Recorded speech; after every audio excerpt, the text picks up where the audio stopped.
when last we left our heroes. Who wants to give us a little recap of last time? Alora, why don't you do it? You're funny. Actually, I can do it from Orlak's point of view. We got to Baba Yaga's house. I woke up there, basically. And then we had tea, and all of a sudden, Kismet had a spear. That's pretty much what he saw. Yep, that is accurate. That is, in fact, accurate. And that's what I saw, too.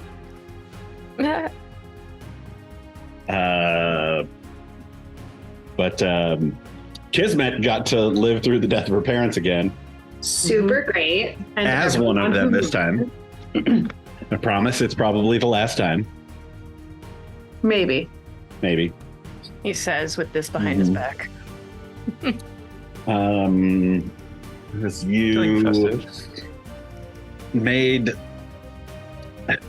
Basically started out with Baba Yaga. Not knowing really what to do and where to go and how to defeat him. And she gave you a hint, I think. I haven't watched the beginning of the video. Who remembers? She did, but I was an asshole last session and I didn't have any of my stuff over. Oh, that's right. So my notes are lacking. So I'm usually the note queen. So we had Orlak had decided that we shouldn't talk to Baba Yaga because that was horribly dangerous. But then after hearing about sort of the trials and tribulations that Kismet was going through, he was like, okay, so we should do that. And he convinced Willow. He convinced Willow that he was going to use sending through her to contact Baba Yaga directly. And then there was a bit of a backlash on that. Yeah, but that was like 2 sessions ago. Right. Well, I'm getting to it. Jesus, man. This is literally the beginning of the last video. All right. Well, we got to Baba Yaga's. And because she saved us from the apparently endless amount of lizard creatures. And worms. And she was nice. And she served us, well, she was nice until she made the dragon go away and then Orlak showed back up again. It was like, oh, I missed out on lots of things. And but not tea. But not tea. No, I got tea and cucumber sandwiches. It was certainly that, not the DM was tired of your shenanigans. Definitely not that. Listen, when you have to rebuild a horde, and we got bamfed into Kismet's past, Kismet got bamfed into her own past, and learned that and y'all were compatriots in the DM's plot to fuck me up. I did know about that. I just couldn't do it. Yep, that's certainly true. We were, and the drow who had been guarding Kismet and her family bravely sacrificed themselves so that Kismet might live. And then she promptly forgot their names. Thanks. Here we are. Here there was a bunch of people who clearly their influence formed Kismet's various aspects. The two swords thing, the samurai thing. To be fair, she took a draft that made her forget it all. So which I was encouraged to do. So if you hadn't done, they would have been able to find you from your thoughts. Yeah. Thought eaters. Yeah. So, as you, Lorian, stabbed your mother through the heart, with you playing your mother, suddenly you were surrounded by smoke again and found yourself in Baba Yaga's hut, holding the spear. And she says, "Oh, you got the thorn. Good. Welcome back." I feel like we missed something. Yeah. What? That's cool. Just have to go to sleep and then something just shows up in your hand that's helpful. Is it? Are you okay? It was quite a bit more than falling asleep.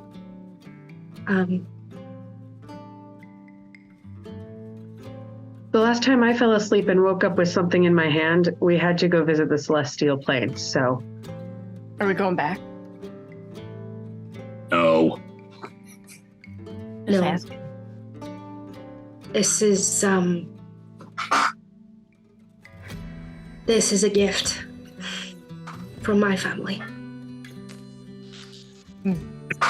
It may have been their downfall, but it can be his too, I think. And she just kind of gives a look to Baba Yaga. Just a little bit of a question in her eyes. And she's sitting there like smoking her pipe. Just these like little shapes coming up out of the pipe. She gives you a nod. And I'm happy to tell you how to use it. Should you agree, I get it when you're done, and you bring me the skull once you've done what you need to do. The skull the gods have? Oh no, we have it still. Shit. Yo. Take that back. But the danger has been taken out of it. Do with him. Do we have a choice?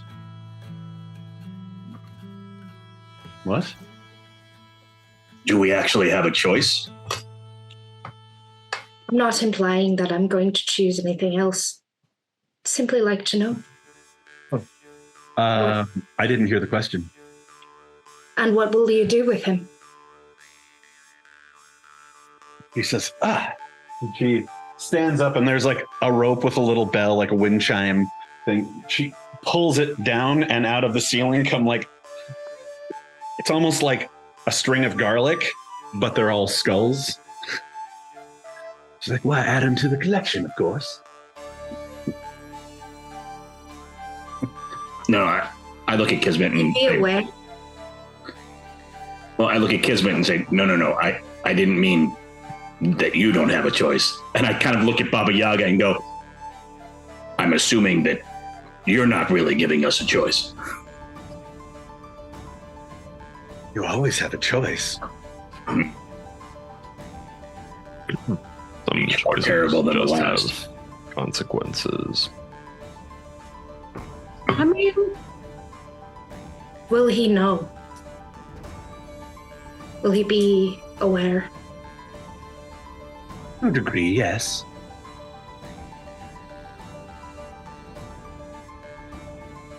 If I may, grandmother, I do have a question. Yes. Why now? Adar. Oh, my bad. And bye. Your sister's going to be very sad that the name your parents chose for you you're not keeping.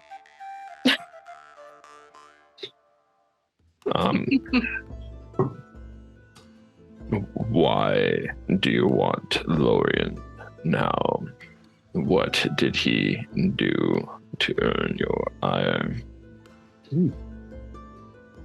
Do you wish to know one of grandmother's secrets? What do you have in return? Says Orlak and like kicks Ergun under the table. No. Live with the curiosity. That's all you need know. I wish to keep my eye on him. That sounds nice, yeah. sort of like a long-term interdimensional prison. I understand. However, there is some confusion since the help you provided him before led to Kismet's family's end. And so it's curious to me that you wish to help now. That brings up a good point. What do we owe you for this aid? Just the spear and the skull? Yes. A spear you could take anyway, and a skull you could take anyway. The skull wanna be empty when it comes back. She might not have the ability to take Eulorian, depending on the agreement that they made before.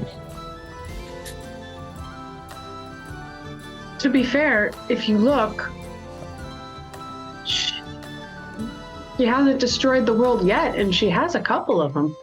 I do not fear for the world. I fear for my friend. Besides, are we all okay with trapping someone's soul in a device?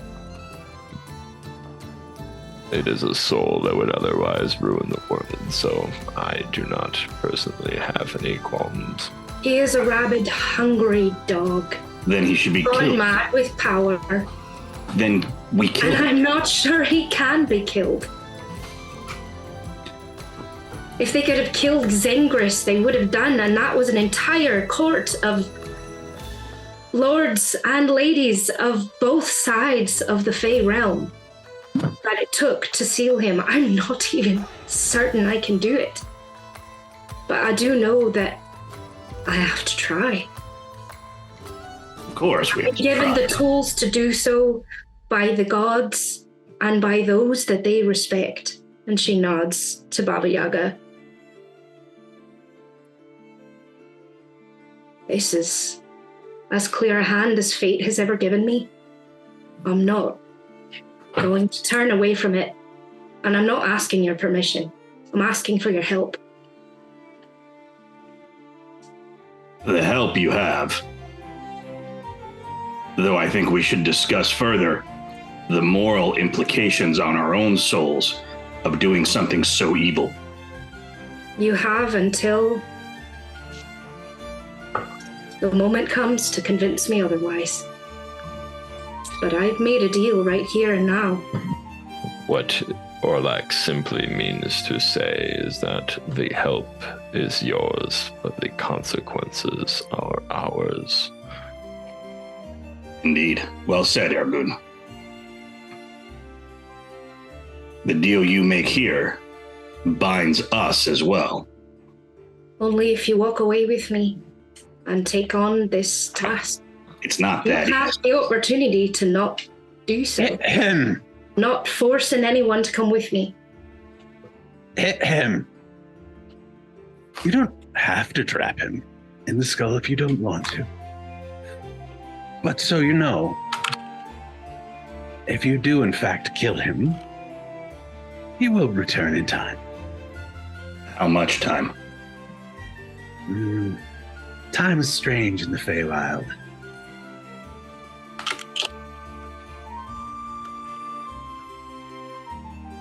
So basically, our option is to trap him in the skull or kick the can down the line and let someone else deal with it in the future.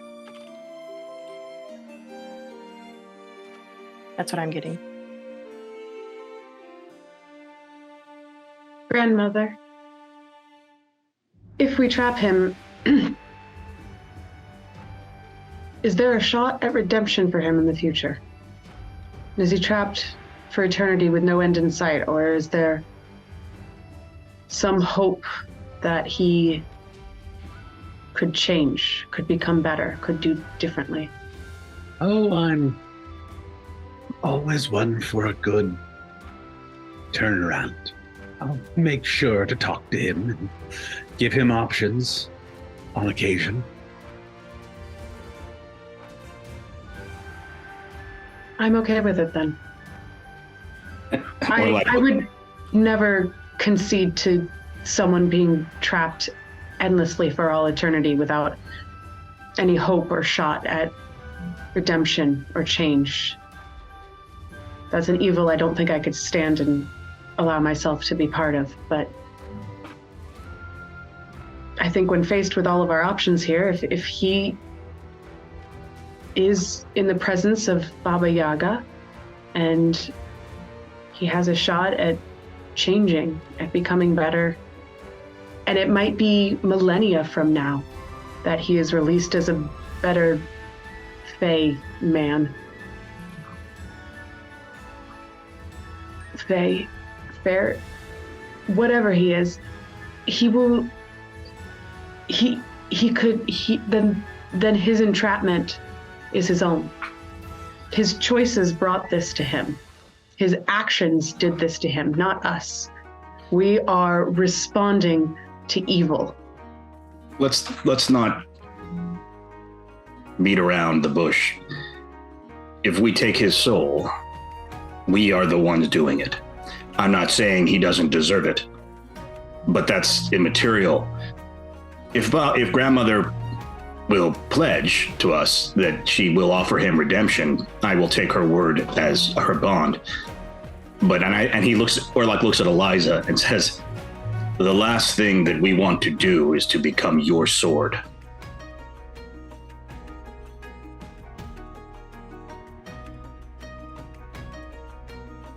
But if grandmother will offer him redemption, at least there's a chance, and that's a thin moral ground that I can respect. If a man stands under a bridge and constantly shoots at that bridge, and that bridge falls on him, it is not the bridge that traps him, it is his own actions. We are falling in response. And while we may take the responsibility for doing it, and while we may be putting ourselves at risk to save everything, we are responding. I fear your analogy is inaccurate. The bridge has no choice. We do. Do we? Yes. Because as grandmother says, there's always a choice. We could punt it down the road, as Willow says. We could choose to do nothing. It's not a good choice, but it is a choice. The bridge has no mind. It has no impulse. It has no desire. It just reacts because it's inanimate. Your analogy would be more accurate to say a man who stands under a bridge shooting at it, and then a bunch of people come and push him under the falling bridge to get him to stop. That would be us. The consequences of doing it will still be on us. But as I say, if grandmother is going to attempt to redeem him, then I will respect her words, of course. And then his redemption is his own choice, and his freedom is his own choice. She holds up her hand and flicks one fingernail against her finger, and it starts to bleed, and she says, "By my blood, I swear." And it just drops into the ashes on her table, the ashtray. That will suffice for me. Absolutely. Yeah, in fact, or like you can kind of feel this like sense of magic happen when she does that. Well, I'm sure this whole place is pretty much like ringing every magical bell that possibly could be ringing. Yeah. It's like Christmas. Yeah, it's strange that it is just a nice, cushy cabin, and even Ergun, you don't see like anything hidden here. Every single thing in this cabin is magical. Or looking around, like trying not to look at anything very directly, because it's like every goddamn thing.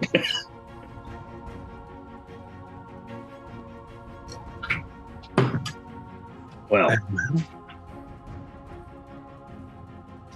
isn't it? Should you agree, or do you agree?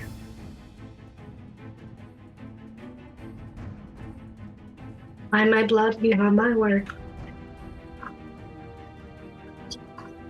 Is this good? And you... I would think I'd be confused about you. I thought I'd have mixed feelings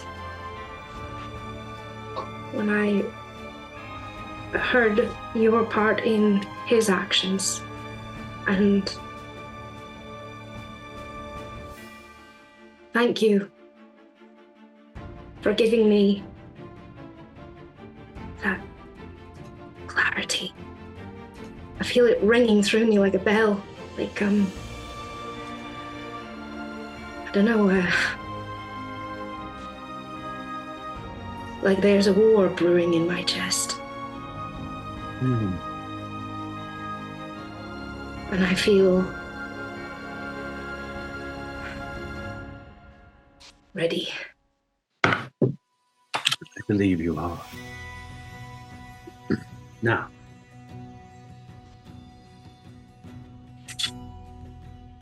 the thorn is the thing that can make him mortal again.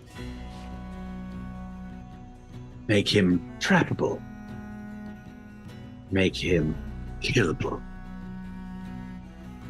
However, if you deploy it too soon, before he is weakened,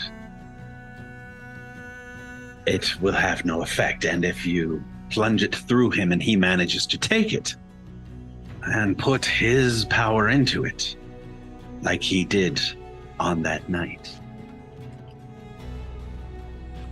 it will be devastating. So you must wait for the right moment for him to be weak enough. You can either trap him in the skull or finish the job with your weapons and spells. So you know, should you wish to trap him in the skull,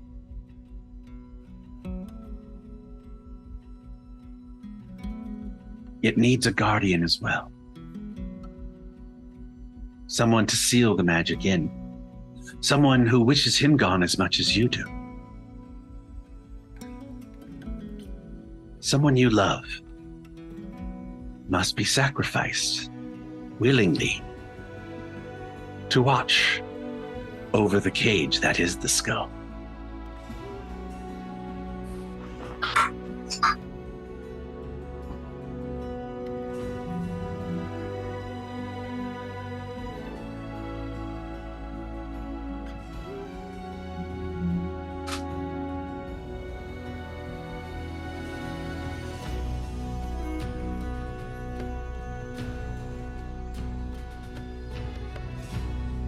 Baby?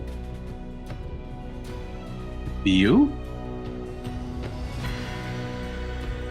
I think your fate follows a different path. You are to lead these people. I beseech you.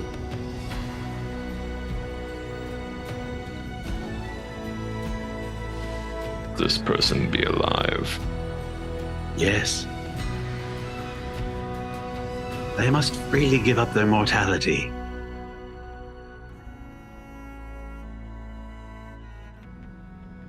And he'd be, what, trapped like him? With him? Yes, in a sense.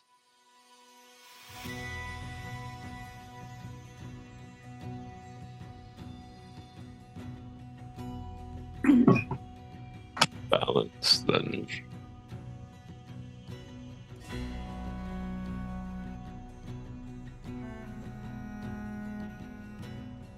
You were right, Orlok. The bridge was a terrible analogy. Don't tell him that too often. It goes to his head. Still sitting here.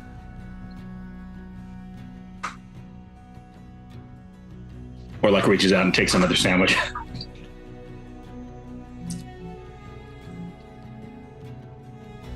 The peanut butter ones are quite good.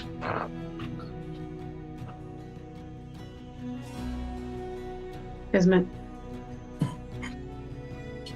We'll kill him if we need to.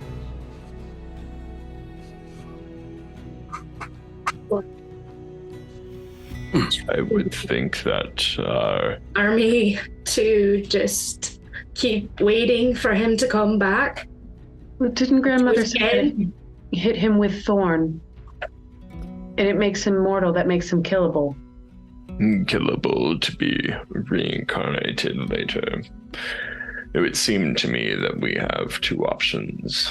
We are to either make him mortal and slay him and return him to the cycle that he is a part of, or we find someone who's willing to be imprisoned with him.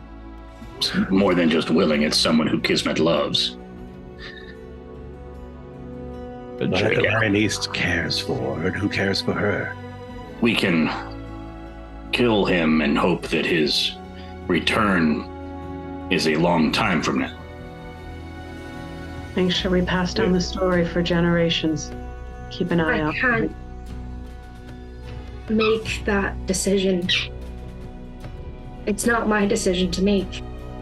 If it were, I would. I have to. I hate it, but I have to. I have to take it to who will be my people. It's their decision to make. If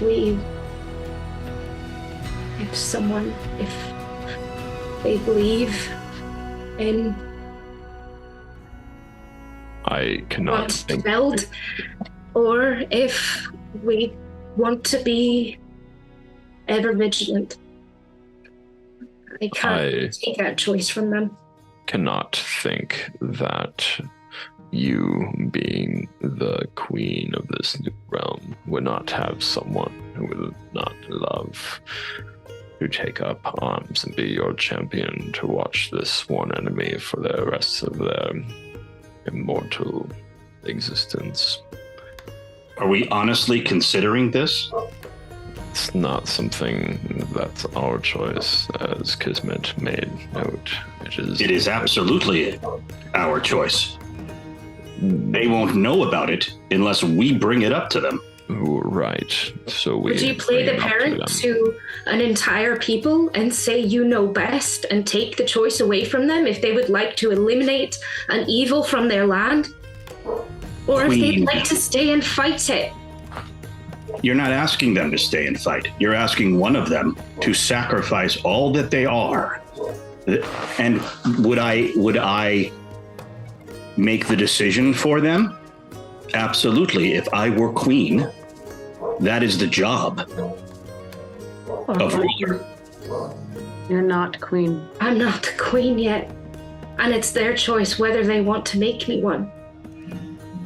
Forgive me for saying this, Kismet, but it feels like you're punting the decision over to them rather than you making the decision. They must choose on their own to do this.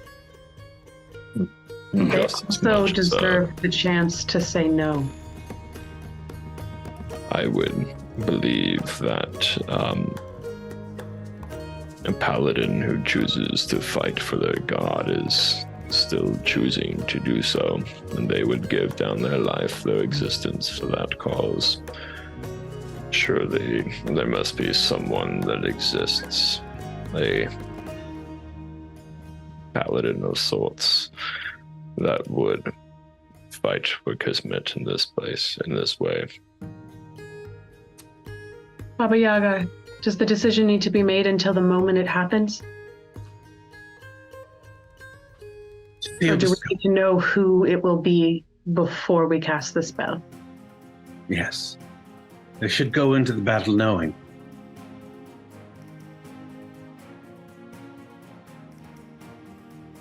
Well, While I'm sure there are individuals who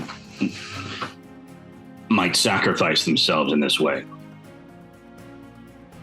it feels wrong for us to be casually contemplating, oh, I'm sure there's someone who will take this job up, as if it's not important, as if they won't be missed, as if they don't have family. I never said anything of the sort, and I resent the implication that you think that I think that this is anything but the most incredibly important, heartbreaking, possibly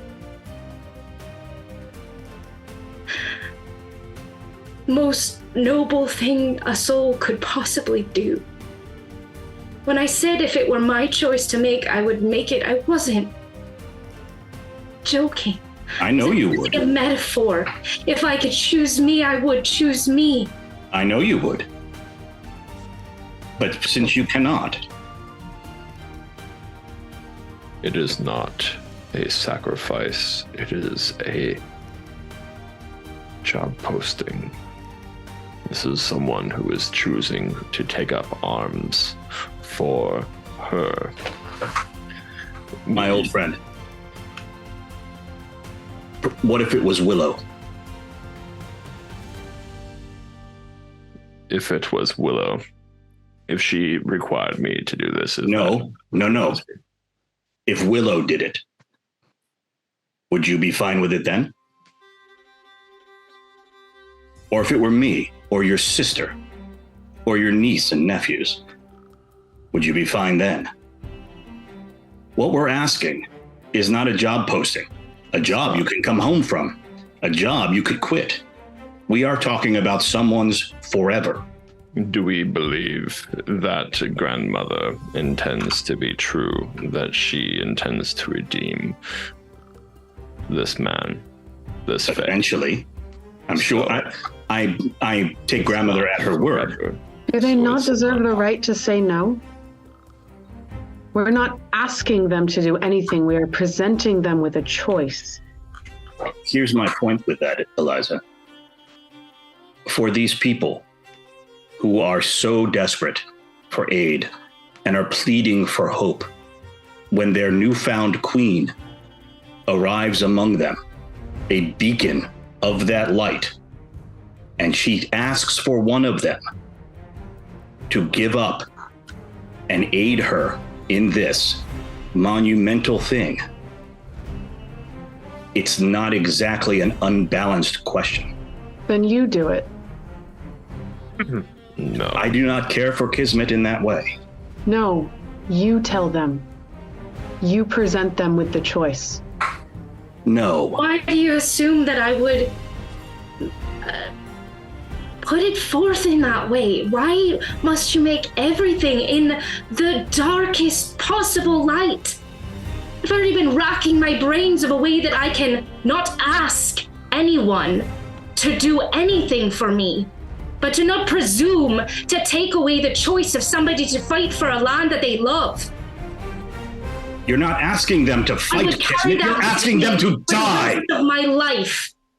Kismet, you're not asking them to choose. You're not asking them to fight. You're asking them to die. And it's worse than dying.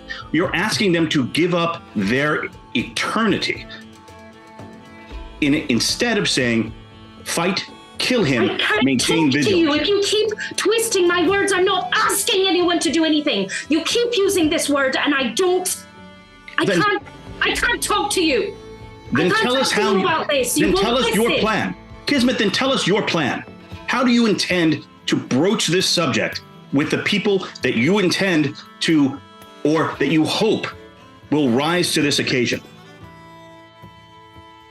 What's your plan? We have to get there first. So we should get there without any kind of thought as to what we're going to do when it happens. You don't want an answer from me? I do. Just want to tell me that I'm wrong. You haven't said anything yet. You won't let me. You interrupt me every time I try and answer one of your questions. Then With these talk. words that you keep repeating that I'm asking someone to do this for me. We are at the crux of a historical event, for lack of a better word. I'm not trying to be grandiose. I'm not trying to be anything. I didn't ask to be born this.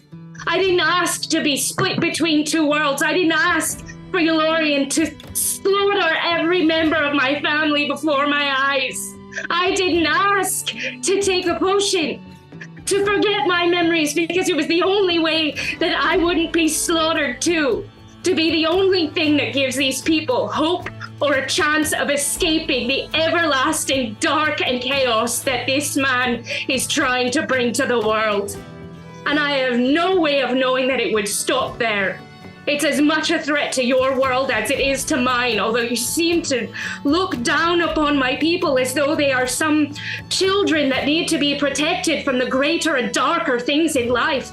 They are already fighting for their lives. They are already dying.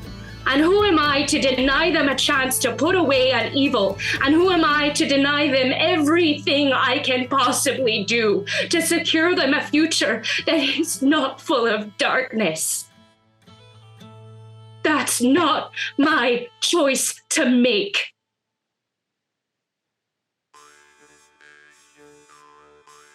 And strange words coming from one who carries a staff of one who did the exact same thing.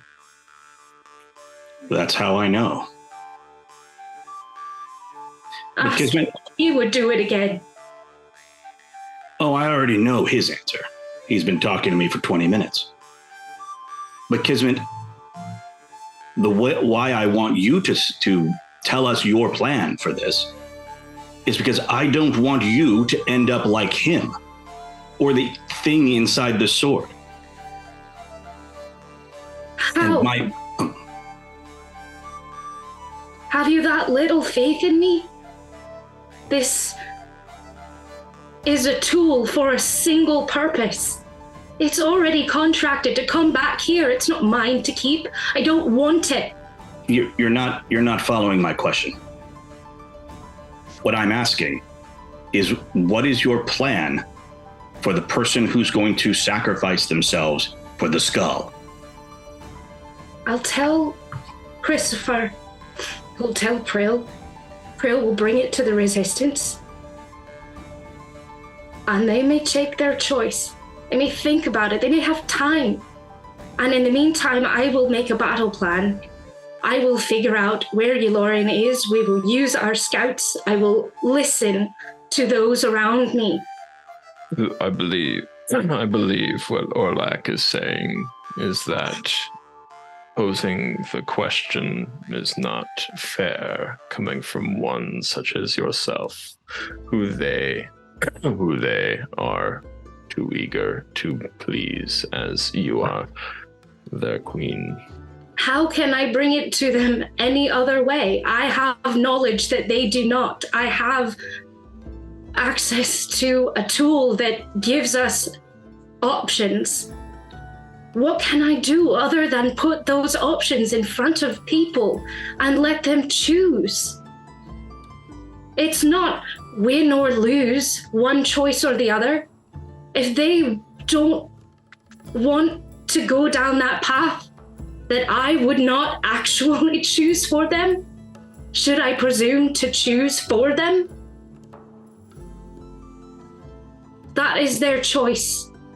If they choose to know the evil they face, and I will do everything within my power to slay it for them as their champion, should it take my own life or not.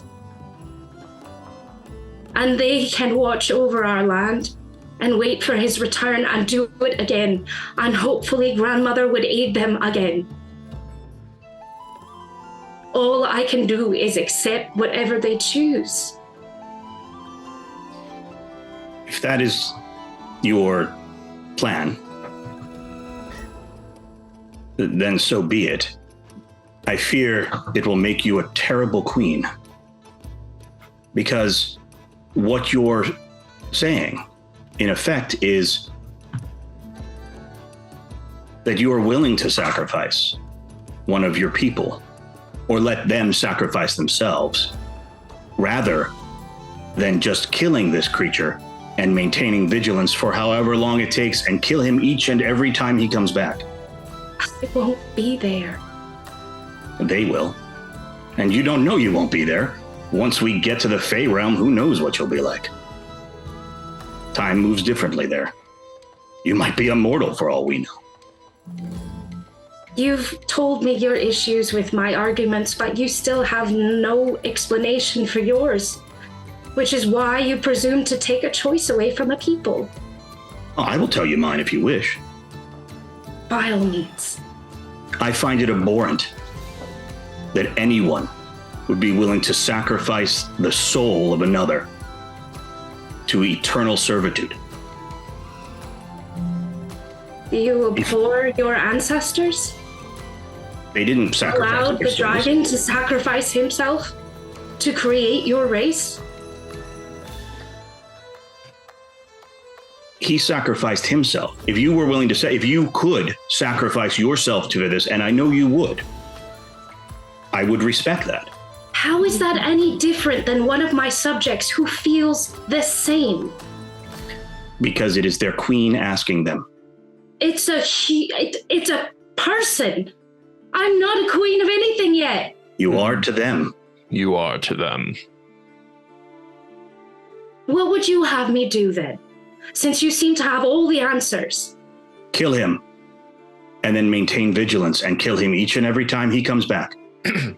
The And what if they fail? downside, the downside with that, Orlac, is that internal vigilance is something that will have to be maintained and would have to have the utmost trust that it would never fail. Orlac turns to Argoon and says, you mean like some sort of order that would be maintaining vigilance on some sort of, I don't know, shroud protecting the world from demons? You mean something like that? Indeed. Adding another thing that is needed to be watched in this infinite world of more things that needed to be watched, when we have that also has its own consequences and attrition and whatnot, whereas we have grandmother saying that she and one other soul can do the work themselves to spare many other lives and civilizations to focus on other things, be it their own lives or the other atrocities that plague our world. I'm not saying it's a simple answer. I'm not sure if I believe one is better than the other. It simply is. Sorry, I keep cutting you off, Eliza. No, I keep cutting you off. That's what's hard about Zoom. being across a table from each other. To be fair, if you think about it in terms of a collective bound to a shroud trying to keep demons out of our world, that hasn't been going so well for us. And the thousands upon thousands who have died horrific deaths. I would say many of them and their families and their people would hope in an instant to choose entrapment in exchange for their people not dying. It's one soul for millions. Thousands, millions. And Orlac, I think you're thinking like an emperor. You're thinking like a king. Kismet is thinking like like a musketeer. Someone who leads out of allowing others to lead. Kings and rulers are used to making those decisions, and regardless, leaders sacrifice.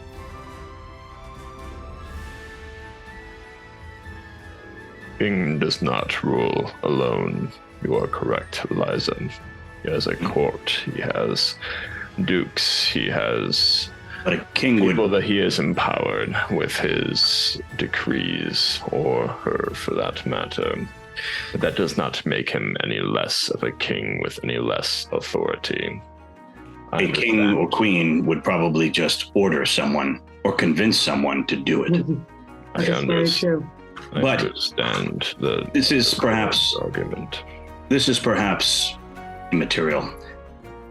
I've spoken my mind, and it is, of course, Kismet's decision. It is her people and her quest that we are, of course, going to help with.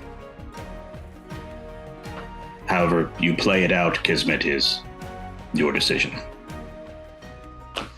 I do not believe that Orlak or I are ones to abandon our friends. We are not. And Orlak may have been wrong about the bridge, but you were wrong. She's going to be an incredible queen. I hope she survives the lessons she'll learn on the way there. I hope we all do. We all do. Have a little faith then. We shall see. You have a dragon trapped inside of you, and I have an ancient elf trapped inside my bow. What could go wrong? Oh, I've made lists. I'd actually like to read those lists. Or like opens up a notebook and like kind of hands it over. Huh. Oh. Eliza sits back and just kind of...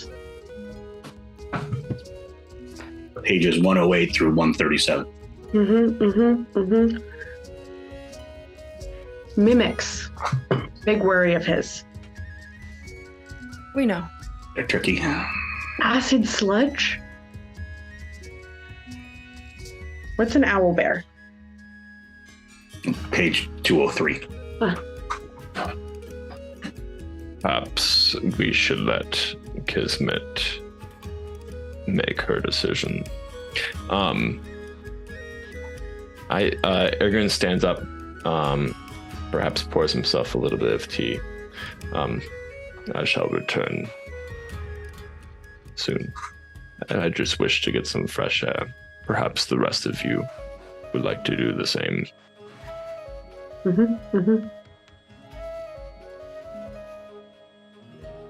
was about to say, I banished Brian as he like leaves. Like the printer was going off, and I was like, "What the hell's printing?"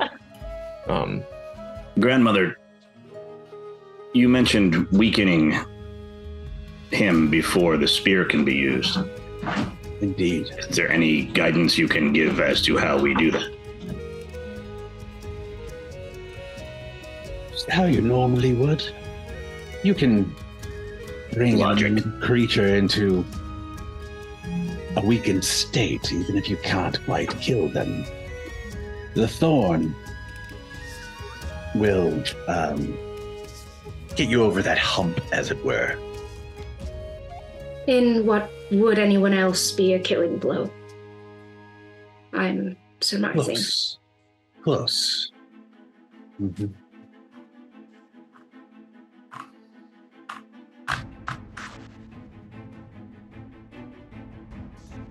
Basically, mechanically, he would need to be very low on hit points. It doesn't necessarily have to kill him, but once he's under a certain threshold, it will actually start really fucking him up as a... Mechanically, is it it has to be like the right hit one shot, or I can keep attacking with it? If you can keep attacking with it after a certain point. And it's a...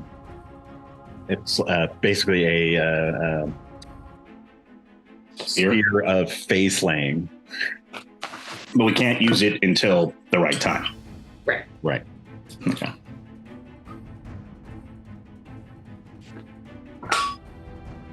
So don't lead with that. Use it first. Got it. No. You two stay here and make sure he doesn't leave. Throw out window. Repeat. Use for a shave. Got it.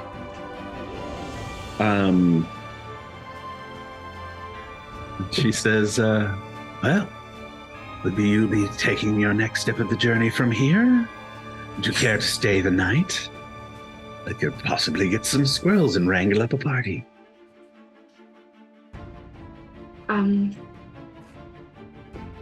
Did everybody leave? Sorry. Or are they like, she says this and everybody here. No, we're all here. I think we're all still here. Okay, cool. I just kind of like look Ergun over at left. everybody else. Ergun left. He thought that he gave an impression that everybody should give her space. And figured everybody would. No one else left. We're all like, huh, where'd he go? Aww, it's fine.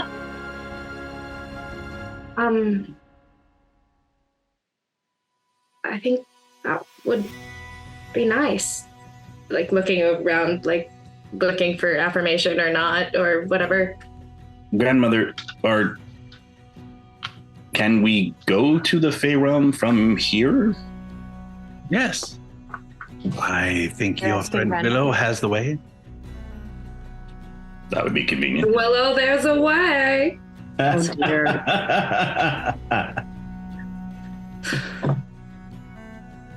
I mean, who are we to deny partying with Baba Yaga for an evening? Yeah, what could possibly go wrong? He does look a little You excited spend so about much the idea. time. You spend so much time thinking about what could possibly go wrong and never consider what could possibly go right. Mm. Baba Yaga. I resent that. about it. Yeah. I Well, can I'd be rather- fun. I can get down. I like to boogie. I I'd can rather get think it's jiggy with it. I like the nightlife. I like to boogie. Oh God. I'm coming out, so you better get this party started. I always thought it'd be very funny for somebody to play a bard, but basically be like Ethel Merman as a bard. Yes, I'm in. Baba Yaga's just gonna- You'll be swell. Baba Yaga's just gonna animate some tree branches and then like put the skulls on top of them, and they're gonna start doing a Thriller dance or something like that. Or like some Ratatas will pop up and start playing the skulls like the Stormtrooper helmets. No. That's when the game ends. That doesn't happen. Oh yeah, yeah, that's right. We have to have the party move. Sorry, we got so off track there, but it was really fun. Yeah, fucking, I'm about to go to war. Like, I could use a drink. Yeah. Well then, she hoists herself up out of her chair. She says, "Come along," and she goes out to a back door that you didn't see before.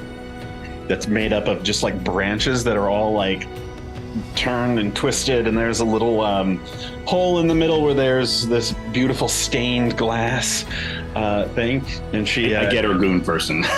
yeah, she grabs the handle and opens it up, and out back is this meadow, and just music hits you in the face. And out in the meadow, there are fauns and eladrin and witches and pixies and all sorts of different things, and they're all dancing in a circle around a maypole with musicians and everything, and they see you coming. They're like, "Hey, you made it! Come join us!" It's a veritable bacchanal. So I'm assuming we can't see this meadow from the front of the house. It's only through the back of the house. Yeah, only since you walked out the back door. Yeah. Does it feel like we're still on Aldgate, or are we? Is this like You're not sure you've been in Aldgate for a while. Okay, right. That You tracks. took some strange turns back in that forest on your way to before the worms showed up. That Yeah. That's where things started getting a little hinky, and you were like, Yeah, that dog knew where he was going. That's right. I still love the Big dog, talking he is dog still with there. the dumb human. Except- It's the best. Except Orlac would probably say something like, "What forest? What worms? What?" Oh, right. We got a lot to catch Yeah, up on. your blink dog buddy. Ooh. Cinnamon? I forgot his What's his name. name? Did you get his name? Copper. What? Copper? Copper the dog. Hopper. Copper. Yeah, I sure didn't write it down. Wow. Hopper. Oh, you guys See, don't when understand. I have my notebook, I really get notes. Was his name actually? Oh, I know you do. Yeah, his name is Copper the dog. I have it written down. Some Copper the Mad dog Wheel of showed up Time to lead us to references. Baba Yaga. And right before that, I wrote Neogid sucks. Fair. He's ancient and doesn't know how to people. Yeah. Okay. Yeah, you go out back and start dancing and stuff, and break time. That's right. You head out into the backyard, and it's almost like golden hour. In fact, it is kind of like, it seems to be perpetually golden hour here. Like this place would really kill it if oh no, Tiffany's dying. Oh no. This place would clean up like more than Canada and Atlanta combined if they could get film crews out there. I knew that's where you're going. I love you. But yeah, you are invited to dance and sing, and they seem to be singing songs that you all know. There is wine and beer and all sorts of different liquors being passed around, and the entire night is joyous. Ergun shimmers like a little bit brighter because it's golden hour perpetually and he is golden. True. Ergun is kind of just chilling with some butterflies and some small little critters. You know, they're just kind of this little cornucopia of happiness as he just sits contently and smiles like, oh yes, this is great. You know those videos of puppies and butterflies meeting each other and the butterflies like hop on the nose? That's 100%. Totally, yes. Yeah. See, I was picturing the otters chasing the butterflies around. And Willow is just going la la la la la la, and then la, la, la, la, la, la. And there's all these like birds and stuff on her arms, and they're whistling back whatever she's singing. Willow's just actively Disney princessing around. Yep. So it's my moment. Eliza found someone to get in a shooting competition with. That's a different Disney princess moment. And by that you mean shots, right? So it's more like, so there's Shooting for shots? Yeah, it's shooting for shots. So there's a target that's set up, and each ring is like, if you hit the right spot, you have to take a shot, or if you hit the wrong spot, you have to take a shot. So we're shooting. But they're making you use this like everyone has to use this same bow, and it's almost like a little kiddie bow. Yes. And so Eliza and a group of fawn are getting progressively drunker and shooting an arrow at a moving target who may or may not have agreed to be part of this. I think Orlax hits every shot. Of course. I think Orlax found old people, and they're like having like an in-depth historical conversation and enjoying the hell out of it. With trees. Yeah, he's talking to treants. He totally is.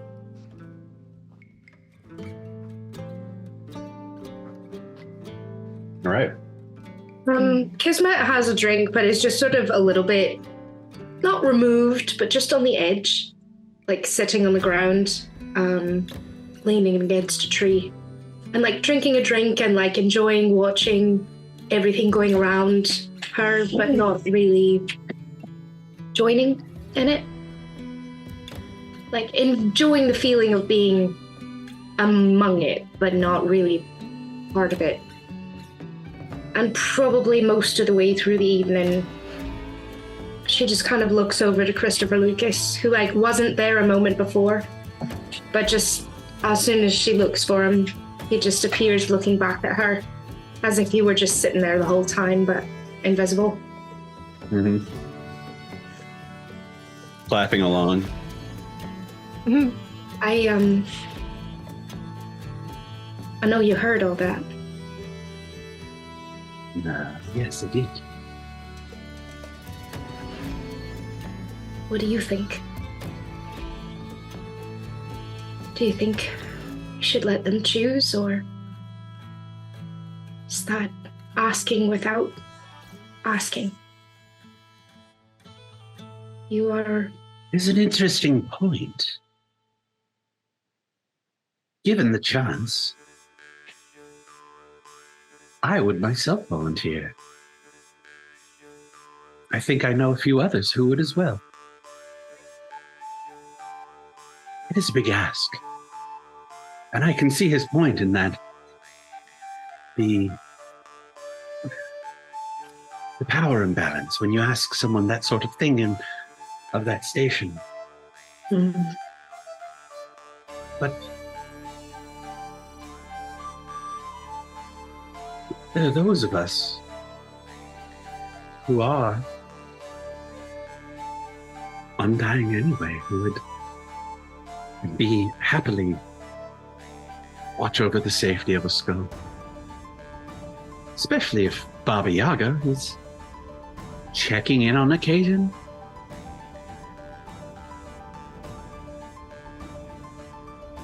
And if we could see what was going on in that house when no one's around.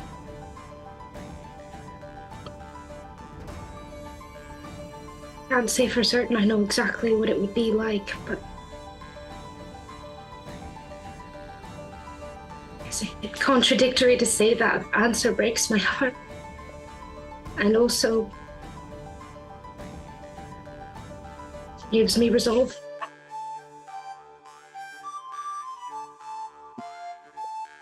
Kind of like puts his hands on your leg and cuddles up a little bit. And she just sits there.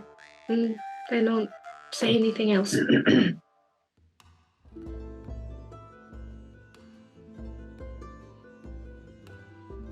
Even if I knew there was time that I might, if he were given a second chance, and I could go off to Pelesse and have a drink in the blissful home.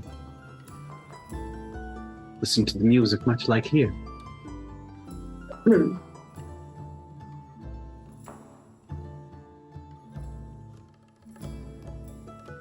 But eternity is a long time.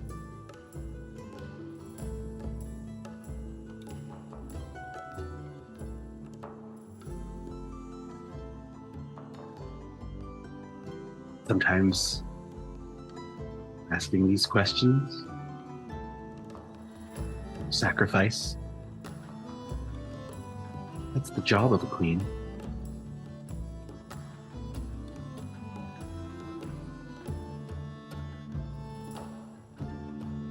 It's a little different when it's I'm just talking in circles now. No, I just... You know me. And I don't think I could say it to anybody but you, but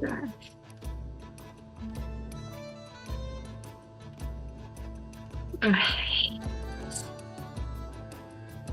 don't want it. But I would never in 1,000 lifetimes choose anything else.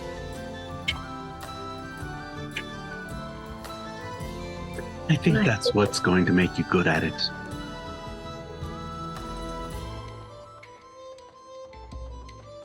Perhaps. I'm so scared. Crawls up on your leg and then up onto you and like puts his hands around your neck and gives you a big hug. I know. God, Queen can't be crying all the time. It's not becoming.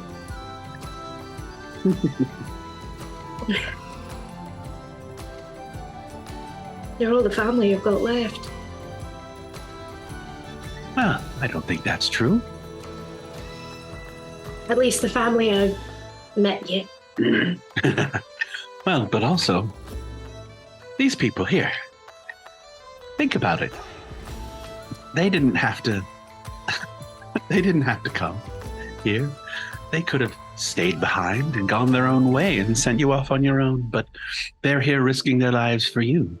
Not because you're a queen, but because you're family.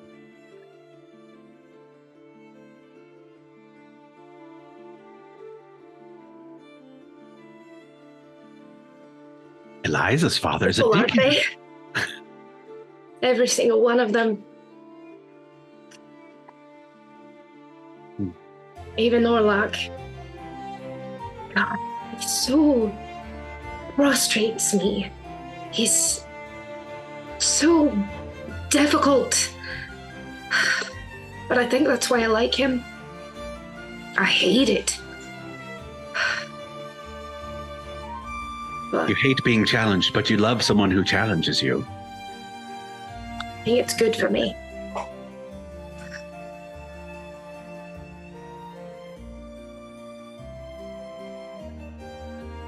I'm scared of what I'm asking them to do.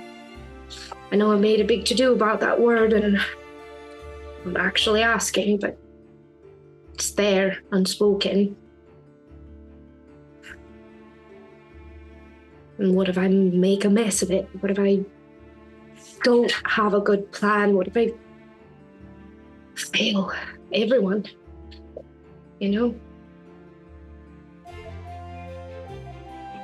Well, I think you'll just do the best you can. And that'll have to do.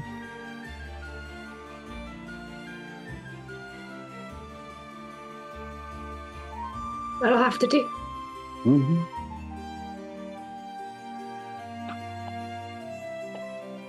And she just snuggles him up a little bit and takes another swig and just watches everyone. He's got this tiny little tankard.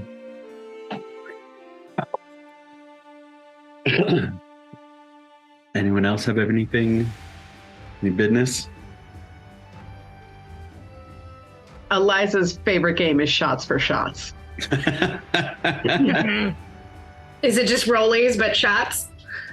Yeah, but there's a little bit of skill involved. You are actually shooting at something.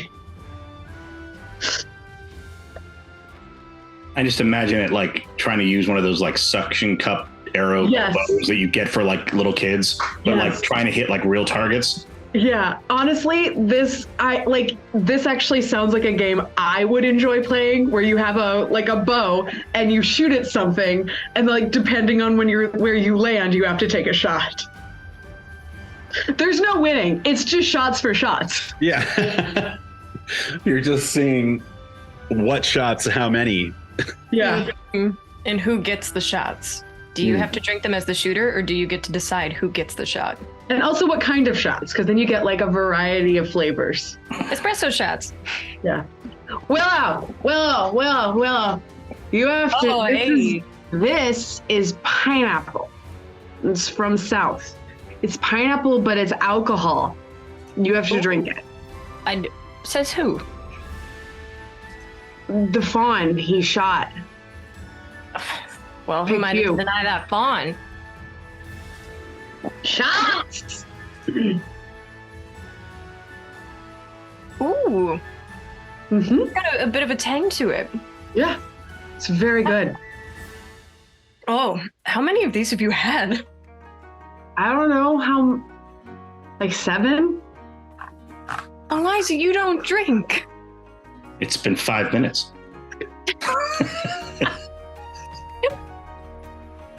I'm gonna go shoot. Okay, you be careful. You know what they did though? What have they done?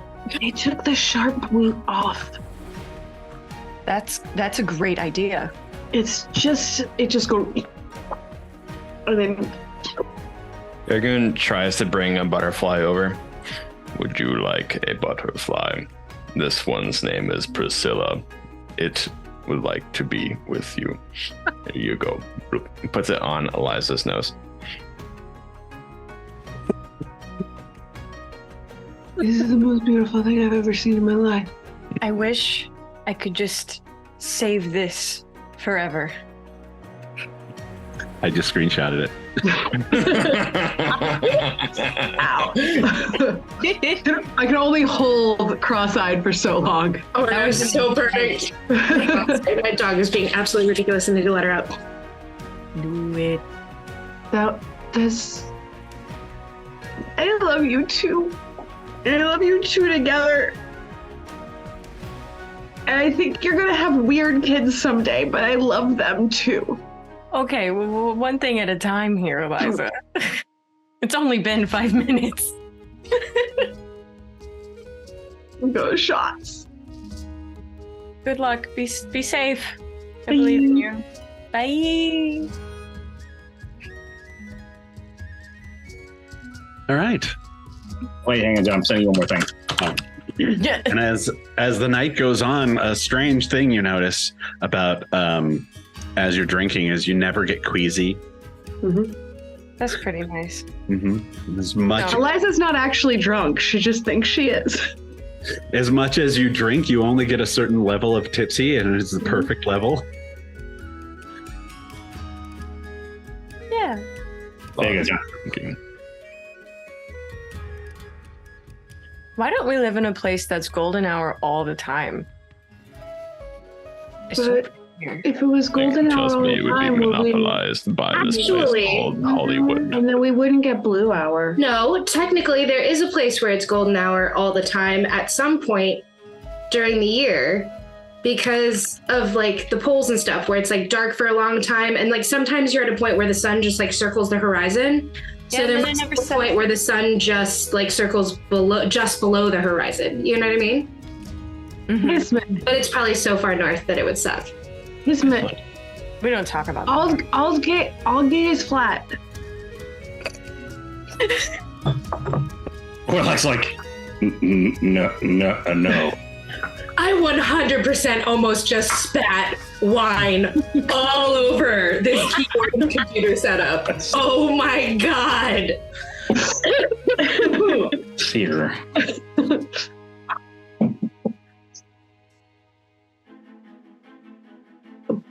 Oh,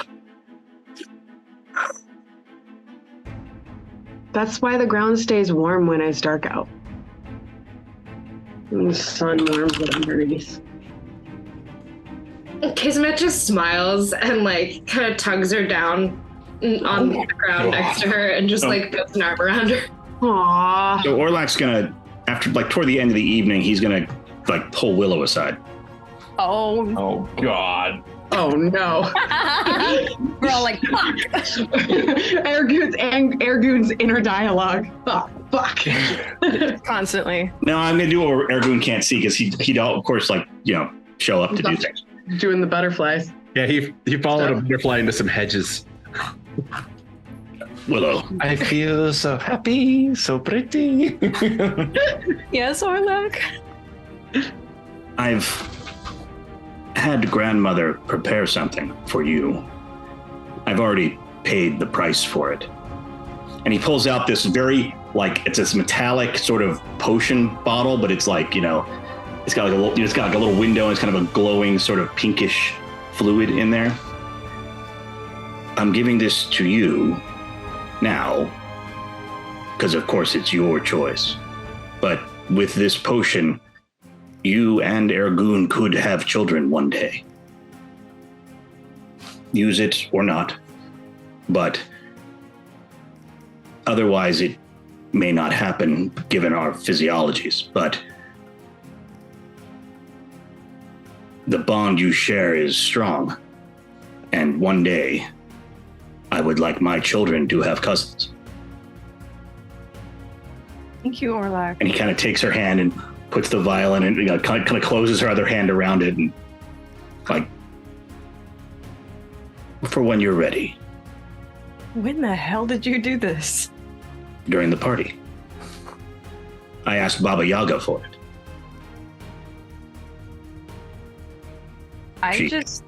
Willow just hugs you. I don't know what else she would do. Awkward Orlak. But just like, yeah. Like words aren't happening, so.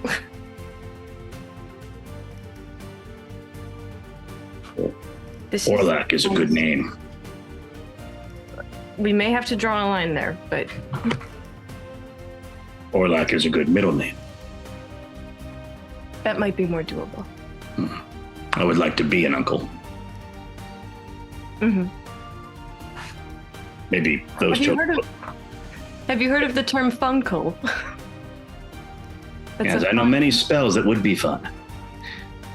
It'd be interesting to have little ones that listen to you. I see.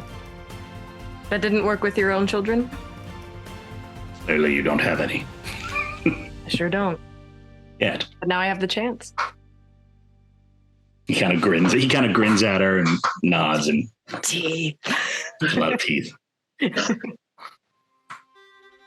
Ergun is suddenly afraid. He doesn't know why.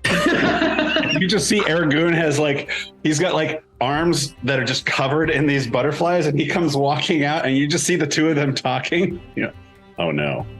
It's himself. No, I think it's like Willow looks over and he's completely covered except for eyes. It's just all butterflies. He's mouthing, "Help me." This has gone wrong. They have flown too close to the butter sun. I think he smiles and there's also butterflies on his teeth. He goes, "Oh no," and they fly out of his mouth. Just 1,000 moths. It's like he's like the Last of Us of zombies, just it's just butterflies instead of spores. I am the butterfly king. I am the butterfly king. All right. Actually, the father of my children someday. Just covered in butterflies. And as each of you gets tired, you notice that just when you kind of go I think a bed would be really nice right now, part of the woods and the hedges and stuff that are surrounding this place open away, and inside there's this soft, mossy, it's essentially a bed that each one of you is allowed to, or invited to, sleep in. You hop in, and it's the softest thing you've ever had, and then a blanket of butterflies, and then the hedge closes back up around you for privacy. Ergun goes over to Willow. He's like, "I have found a bed for.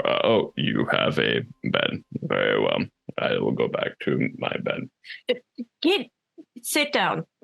Oh, okay. I will. The bed expands to fit two. He lays down and then just.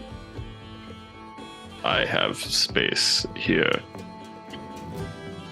Lays down straight on top. Moss blanket. Moss blanket. Make it. Covered in moss and butterflies. Not as uncomfortable as you would think. Moss is very soft. Yeah. And butterflies are made of butter, obviously. And soon, as you're falling off to sleep, it is no longer golden hour. And there are stars in the sky that seem to move and turn into little shapes. And stories almost of the gods and times past. Or last month. Yeah. You're laying there and watching the sky. Making notes. This happens. Yeah, that's you. The whole night. Yeah, kind of entertains you. So no spells back. No. Yeah, pretty much. No, he'll probably sleep. Level of exhaustion. Yeah. Eventually, just you're. It's one of these. Ugh. Yeah. Ugh. Yeah. I have definitely fallen asleep while reading. Oh yeah. Hit myself Usually because many a book. Usually because the book segues into a dream about a flawless transition, and I don't notice that I'm now dreaming. Mm-hmm. And then what? Wham! Yeah. Or my Kindle's falling onto the floor and it's really loud. But in the morning. Mm-hmm. And the next morning, you all wake up, not a hangover to be seen.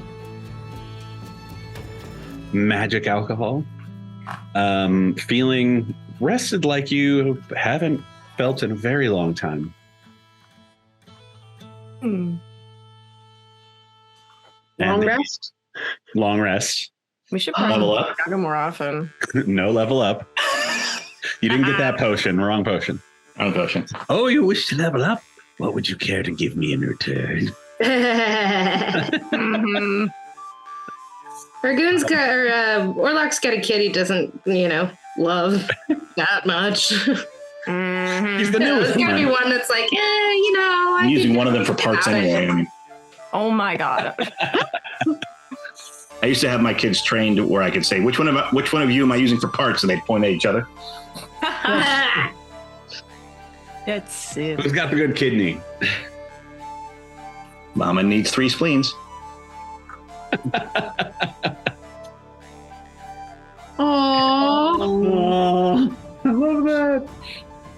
Ergun was the Disney princess all along. Mm-hmm.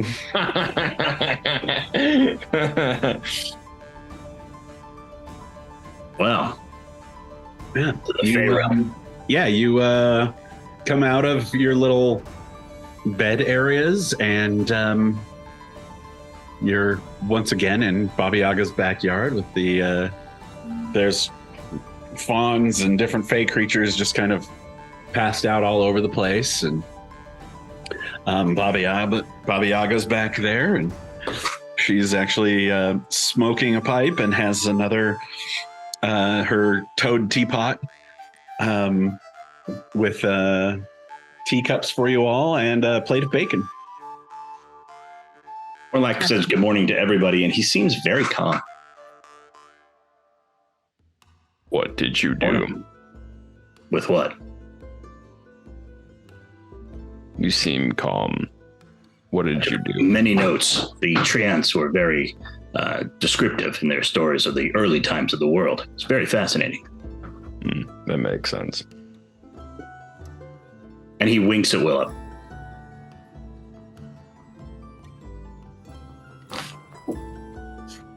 What? It's nothing. There is bacon. Bacon. Yes. The door to Baba Yaga's house opens and a dryad comes out with a cutting board that has bread on it, and you can see the bread is actually steaming. There's a bowl of butter, and she lays that down. It's butter and bread and bacon. It's the 3 Bs. Ah, food. Best Excellent. beef. I feel like our lives are just a series of tragedies to span the time to excellent meals. Did you not sleep well? That was a lot. There was a lot to unpack there, my friend. I just haven't had coffee yet this morning. That's all. Oh, no, but it's almost as if some benevolent overlord is making sure that no matter what tragedy we go through, there is always bacon. And the same one prevents us from gaining more powers. It's interesting. There it is. Oh boy. Give us bacon and take away levels. Oh my god. I should have said to Baba Yaga was, I'll give up bacon. Exchange for a level. I Imagine you, don't like- think that would mean enough coming from anybody but Kismet. Maybe not. You can see that there's actually a couple of like napkins nearby, like for you to wrap the bacon in so you can take it with you. Pocket bacon. Kismet just puts more fresh bacon into her eternal pocket bacon pocket. That's right. Does it make that bacon better? I don't think so. I think she's messing with the space-time continuum of this bacon pocket. Don't cross the Putting bacon. stuff into Don't it. cross the bacon. Don't cross the lardons. Oh, I think she's creating glitch bacon. I hear it's tasty.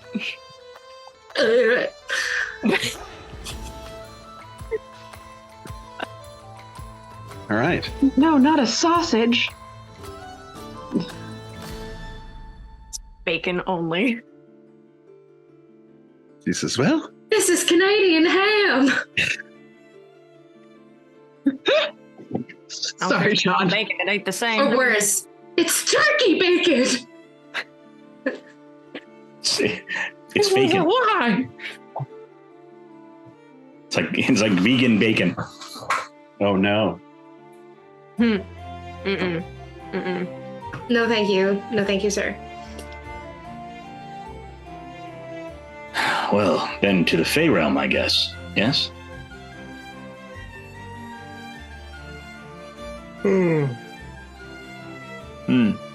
Very well.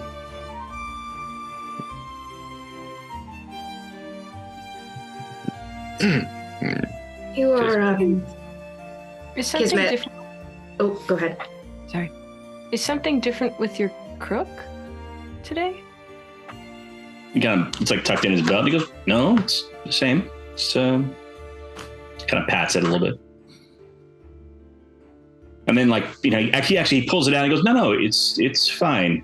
It's completely normal. And then makes it vanish like he does. Mm-hmm. Insight check. Yeah. I guess I have to roll something. On insight check. Yeah. I got my eye on you. Beat a 19. I rolled a 19. What's your modifier? Well, no, if you rolled a 19, then you beat it. Because Yeah, I beat it then. Because that's insight. So yeah, that's a 25. he clearly made it go away because something was different about it. Okay. I'm not gonna call him out on it or anything. I'm just okay. Yeah, same. Kismet, did you make a decision?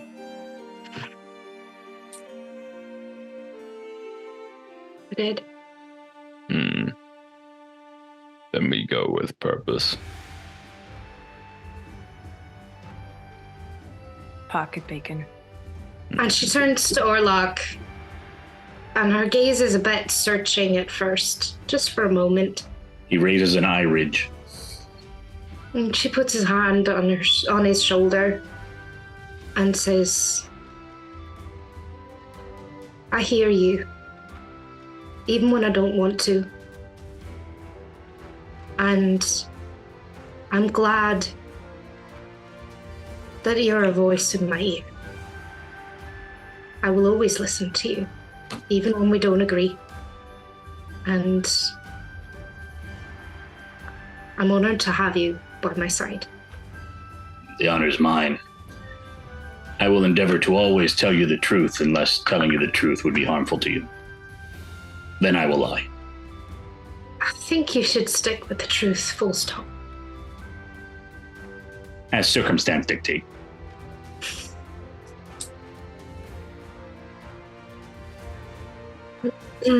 Willow, I mean,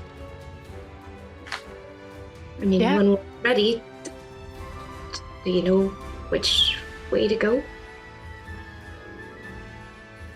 I'm sure I'll be able to find it. You could just ask Baba Yaga. She's busy. Right here. And And Orlok's she's like sitting next to Orlok and he's like, right. Grandmother, Mm-hmm. where are we to go? Have you not been to the Feywild before? that I can rightly remember. Yeah. I think your travels took you there at one point. Well, I thought that was like an overlay. We were there. Yeah.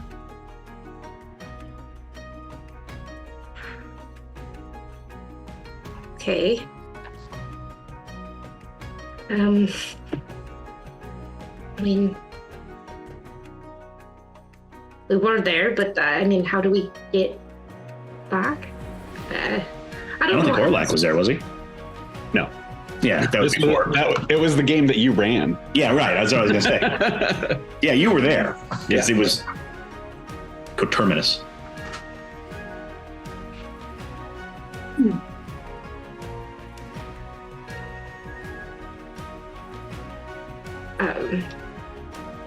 I'm new to this whole magic thing. I don't really know.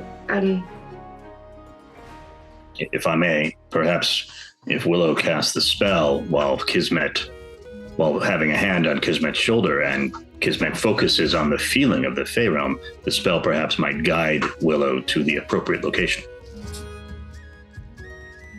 Did get us in contact with Baba Yaga after all. She's right here. Look here. Before. Hi. All right. I mean, is everyone ready? Yes. Willow finishes her little thing of espresso, places it down, and is ready. Then like this beautiful wooden cup with just one little sprig coming off it that has two tiny little leaves. Mm-hmm. Mm. I need that cup in my life. Baba Yaga, you can take it. You're sure? Mm-hmm. I mean, I just need your child in return. No, I'm just kidding. It's a joke. Little Baba Yaga humor. Sometimes you don't know when you're joking. Stag's Hollow. That's where we're going. Sorry. I didn't mean to say that out loud. Stag's Hollow. Note keeping. That's inspiration if I've ever heard of it. Thank you. Yeah. I always feel like teachers pet when I get inspiration. Like it takes me back to like school and being like, someone like credit. I'm being bullied all the time. This is everything for me. All right. So Willow, you Yes.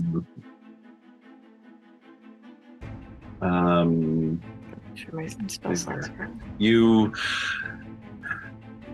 start to cast the spell, Mm-hmm. and Kismet has to pull out her blades to use as your pitchfork. And you just kind of put your hands on them and then concentrate until, sure enough, you feel their vibration and you can see where they're leading and the connection between this plane and theirs. And you take one of your hands and put it on Kismet's shoulder, and you kind of put your heads together and just concentrating on the feelings of the Fey realm.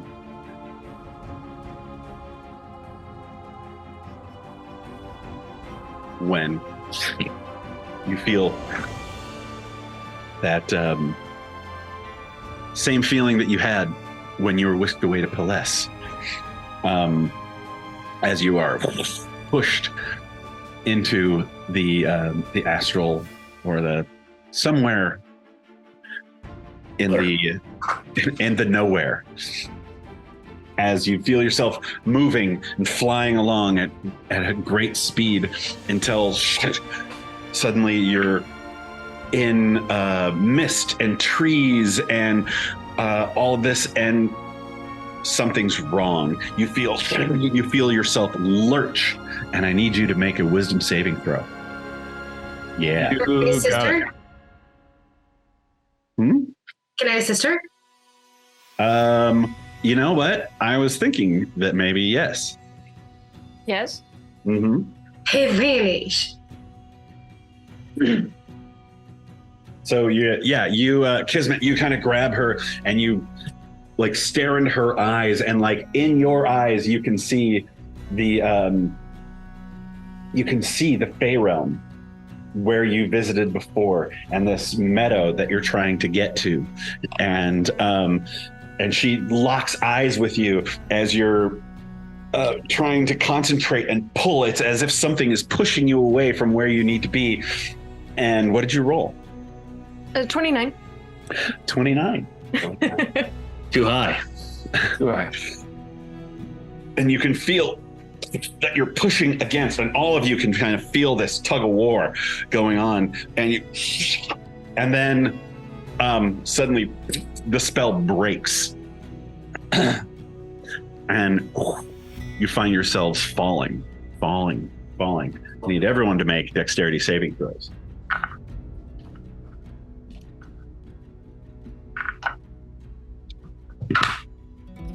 Oh, it's so close to good.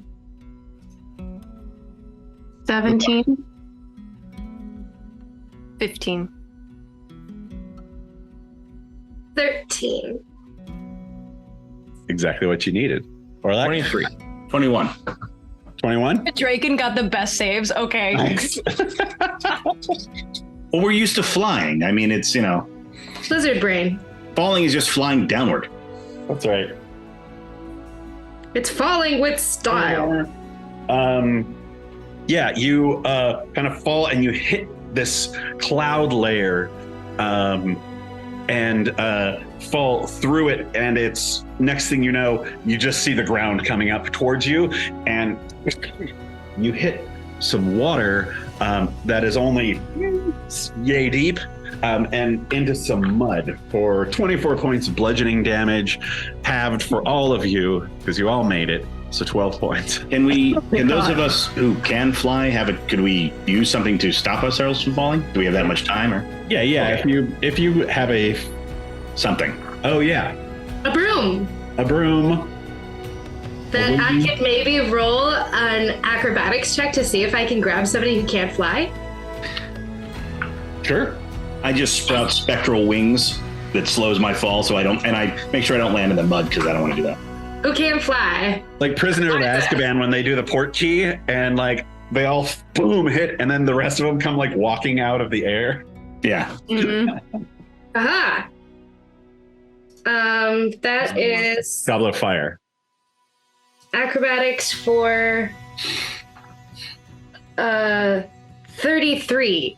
33. All right, Kismet, you find yourself falling, and just almost out of habit, you grab your broom, say your word, and you reach out and you grab who? Eliza, because she can't fly.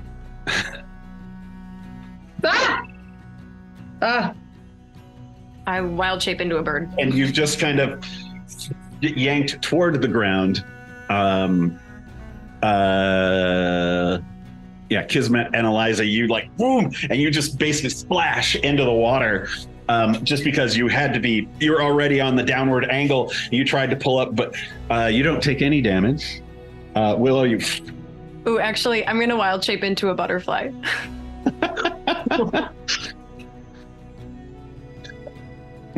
Comes down Brian. with his wings, and Ergun just splash into the mud. Flash. He likes puddles. You can see this little butterfly come and just like Like, land on him. Oh.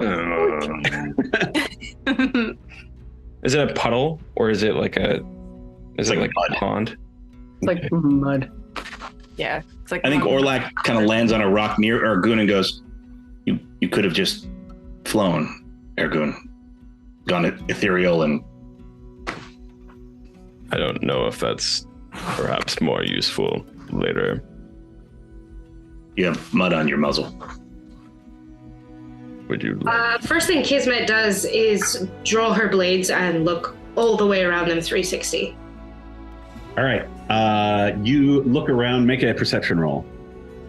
I'm going to use my inspiration to reroll that. Much better. I rolled it too. That is...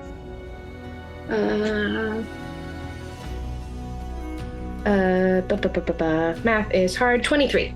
23. Nice. Yeah, you start looking around, and you are. It is swampy, muddy. There's big.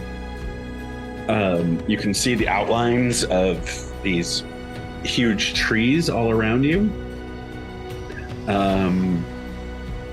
And its mist is making it impossible to see more than about 30 feet.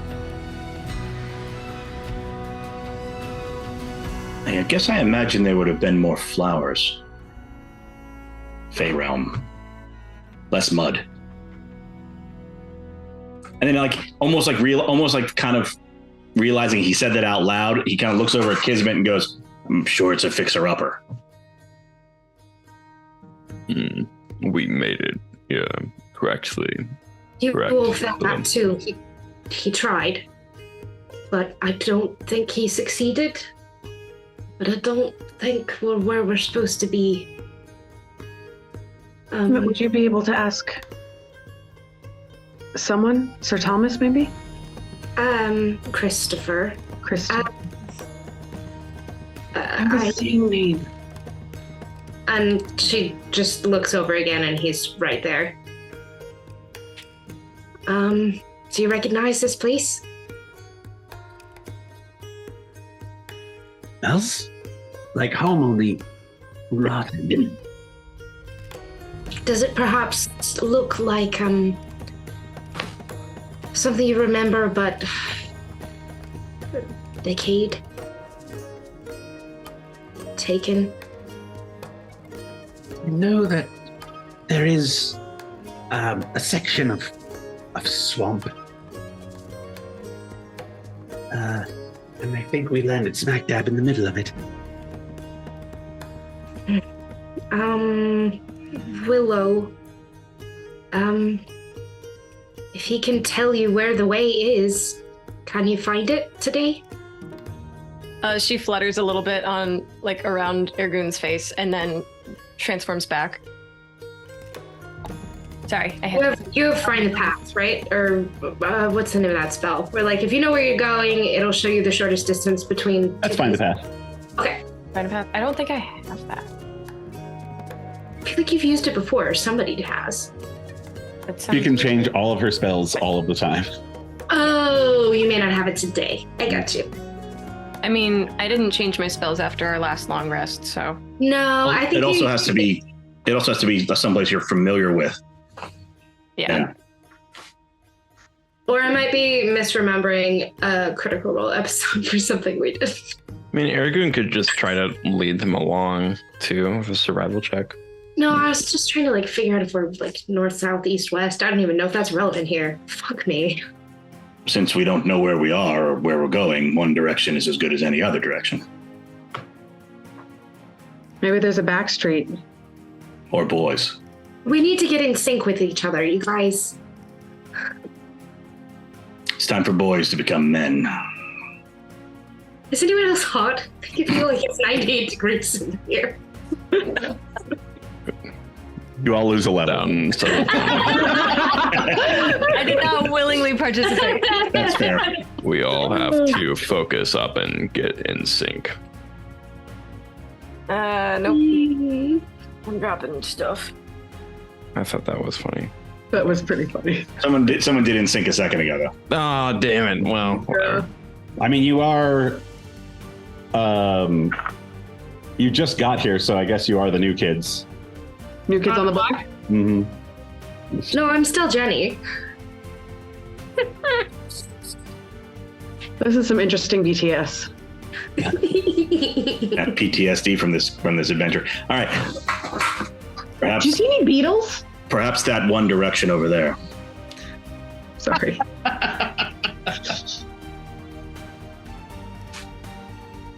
Good times. Good times. Willow starts walking the opposite direction that Orlac just pointed. Or that way. Yeah, take that. You start moving through the swamp, and it is, damp.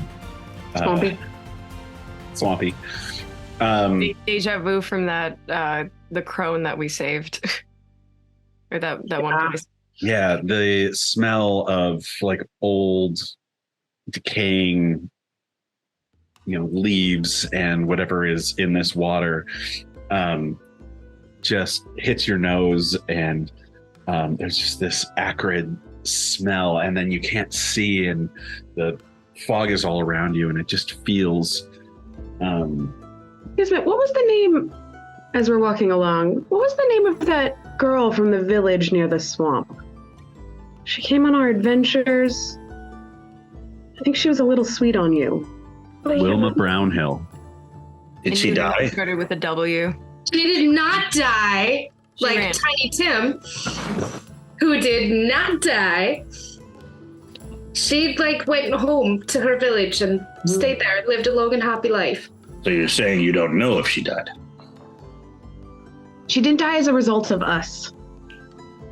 When last I left her, she was. We were worried she was going to die, so we sent her home early. Or pulls out a book and flips back a bunch of pages from where Eliza was reading and makes a note, and then closes the book again.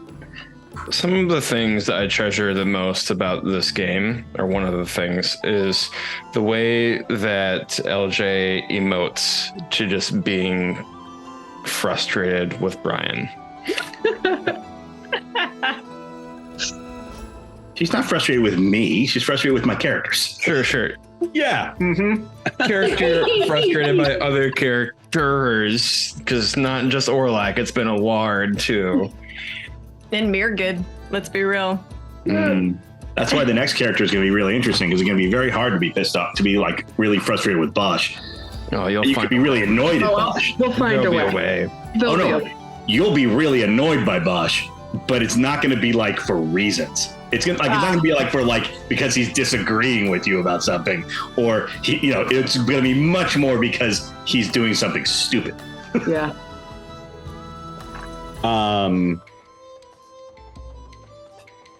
Yeah, it feels almost claustrophobic here.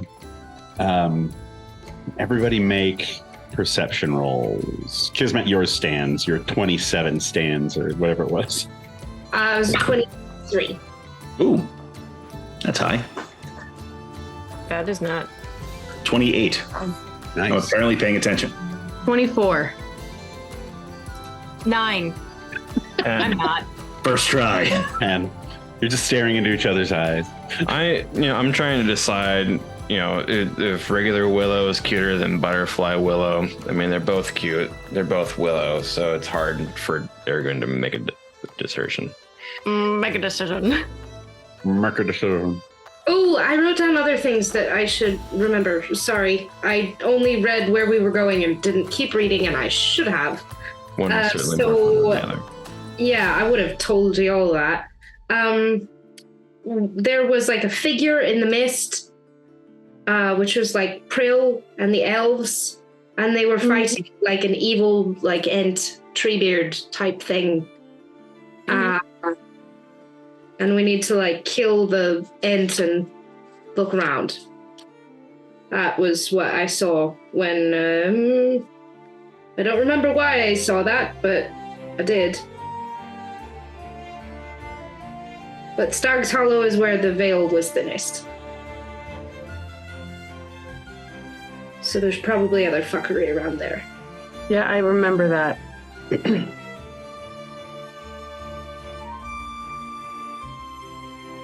was also not a fun time. Yeah. All right, so we're As you're moving through the swamp, Orlac, you're the first to see it, soon followed by Eliza and Kismet. And you're all kind of looking in different directions, and you see an outline of a figure up ahead in the mist. Just like a silhouette. Someone ahead. Hmm? Right there. And then Eliza, you can see it. It looks like another person just barely on the outside of your vision. And Kismet, you're actually on the other side, and you can see one over there. It looks like they're all around you. That's less than Tinka good. Balinka. Beg your pardon. There's no Tight. response. Are they moving? Standing very still. I inch closer to the one that I'm closest to until I can make out any sort of features. Swords at the ready.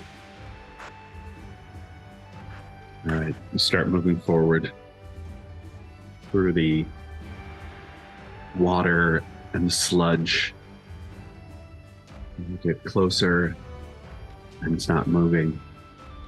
And closer and closer until you can see that it is holding up a sword with both hands, but it is stone from head to toe. Well, that's not good. A fawn.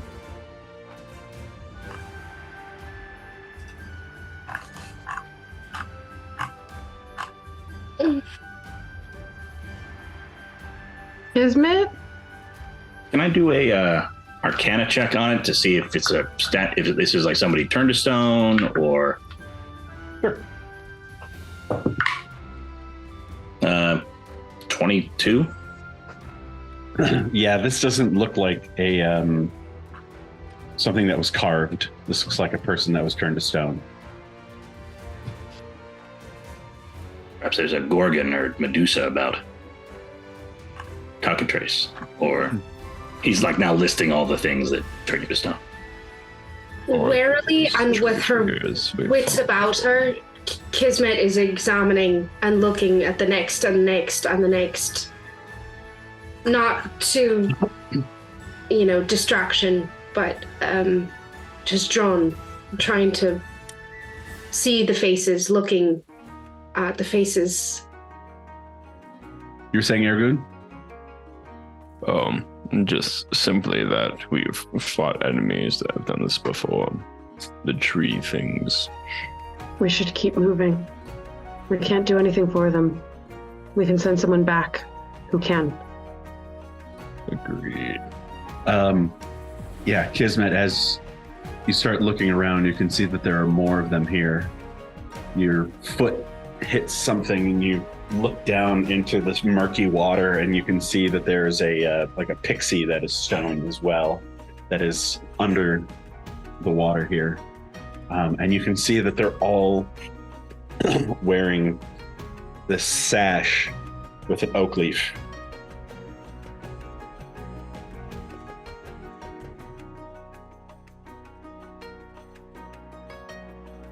Out of character.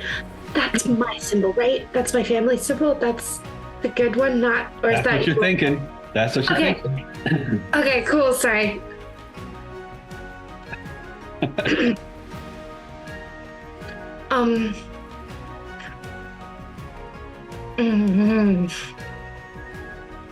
You're right. You're right. We keep moving. Just a moment. And she picks up the pixie from the water where she might be in harm's way and places her like at the foot of whoever's standing near her, just so she's protected. Yeah, you find one where there's like a hump that comes out of the water, and you put her down over there. And you all keep moving, and as you move through, you can see that there's like a couple of dozen. And it looks like they're all in battle positions, like they were fighting.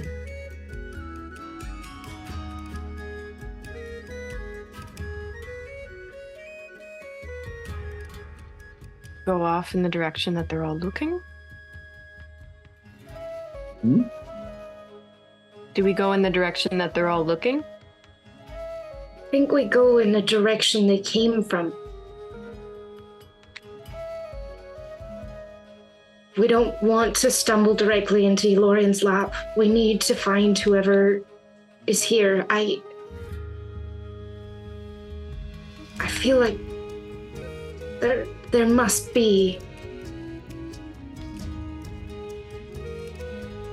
resistance left. We just have to find them.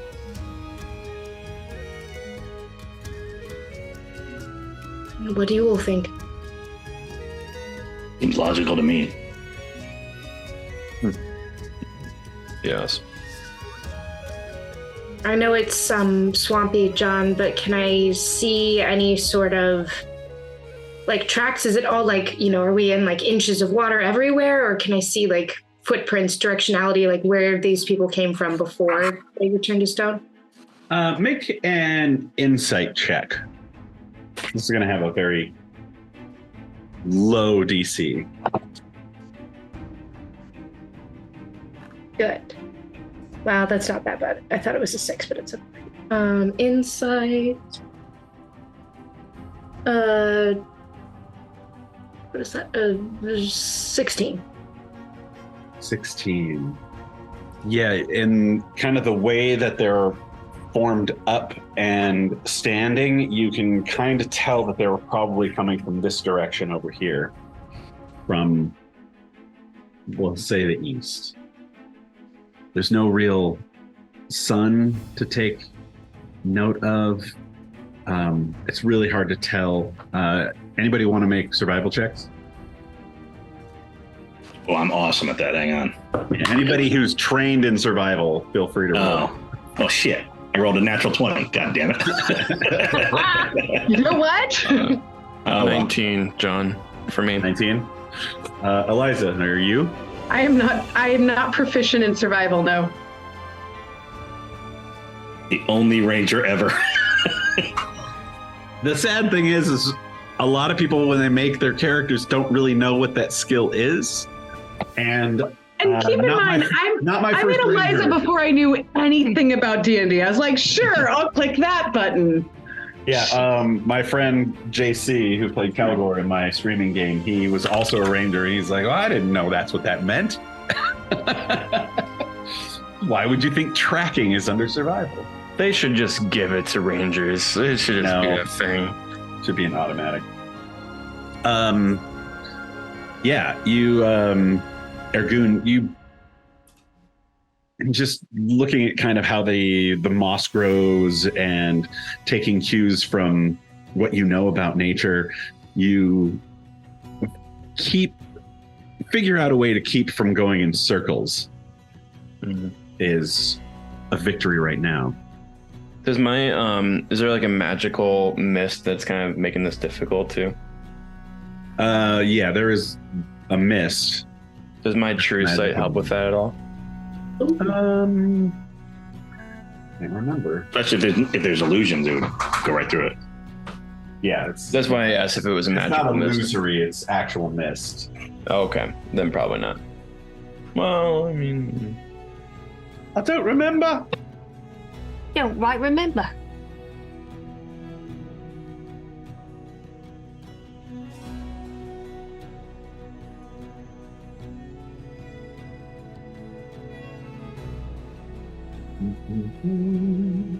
All right. So.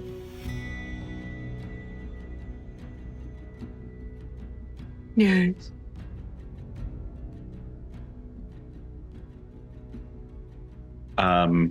You continue through the mist in the direction that they were going.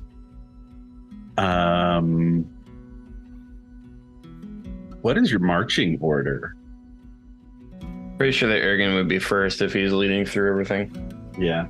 Sort of in the middle Eliza's somewhere. right behind. Eliza's pulling up the back I'm probably behind us. right before her. I'm Willow's in in the the middle. We keep Willow in the middle. For reasons. Like she keeps freaking dying. But you don't have to say it out loud. I know. So we've got Willow in the middle in between the two Draken. No. Draken, Kismet, Willow, Draken. Willow in the middle is like the, Willow's in the middle. top version of this world. Of the people with the most hit points. Yeah.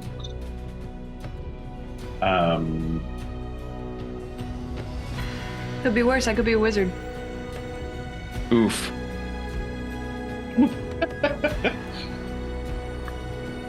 And you hear something up ahead.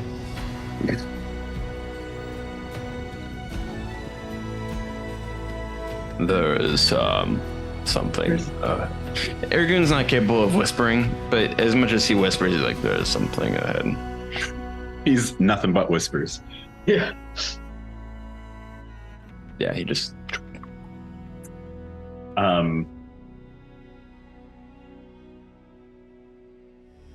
That's Oh no. when You, Oh, I thought John liked that out there. you hear what sounds like hooves Oh, coming toward you. Ergun draws his sword, sets it aflame. Eliza's already got her bow out. Ismet steps out next to Ergun and again says, Inka Dinka Balinka. Eliza readjusts her aim because Kismet stepped in front of her aim. And you're all kind of standing there at the ready, waiting when just kind of out of the mist, suddenly 30 feet from you is this gigantic bull creature made of metal with flaming red eyes, and it starts to breathe. Everybody needs to roll initiative. And Orlak goes, Gorgon! Actually, no, he says Gorgon. Right. What fucking I'm sorry, do you want an initiative or save? initiative? Man, natural 20. Shut up. Make it up for the one that I rolled for no reason, I guess. I finally rolled well on initiative. 22. Woohoo! It's only taken 6 years. I know, right? You need to Ugh. Pull up Willow, what's your initiative? 5, okay? I don't want to talk about it. I could just see the look on your face of like, I've never rolled well on initiative. And when I do, I'm still last. Wait, what's your modifier? +2. Oh, babe. I was like, Mine- I'd have to roll a 1 to get a 5. That's 9. Oof. You know what? That's Ergun all right. rolls It gives me 16. time to think. go.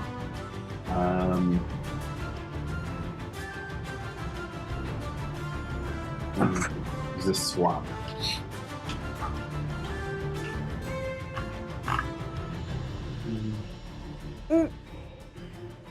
Hope everyone can move their characters. Still adjusting. We are giants here. No, I'll just stay big. It's fine. Yeah. I'm a what? I'm a large size creature now. We must be in the pixie realm because everything's so small. Yeah. Like in their home world, they're normal size. No, this whole area of the swamp has an Alice in Wonderland effect, and like every turn you switch from big to small. Damn it. So no matter what you've planned, it's fucked. God damn it. Roll to shrink or grow. Here. Yeah, I don't.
Okay. I love it when my notes are sassy. When your notes are sexy. Sassy. Full Gorgon breathing fire. Great. Great. Commentary.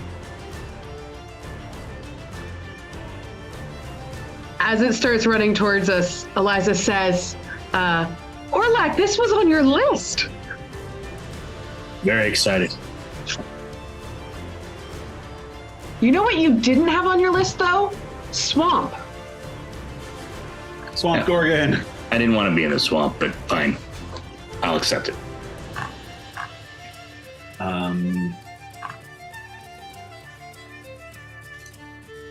Wasn't it a list of things that could go wrong? Yeah, no, that was on there. Yeah. It's comprehensive. I mean, Still missing some initiatives from the turn order. Oh. And Aragoon. I didn't realize it was up yet. Sorry. No I'm problem. at 30. Jesus. Wait, let me do the thing. Stephanie probably pressed enter before you did.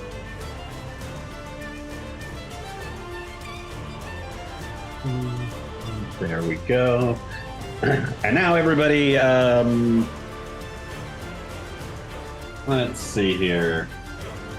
30 for initiative? Needs to beat the Gorgon. if I have plus 10, and then I rolled a 20. Nice. That's nice.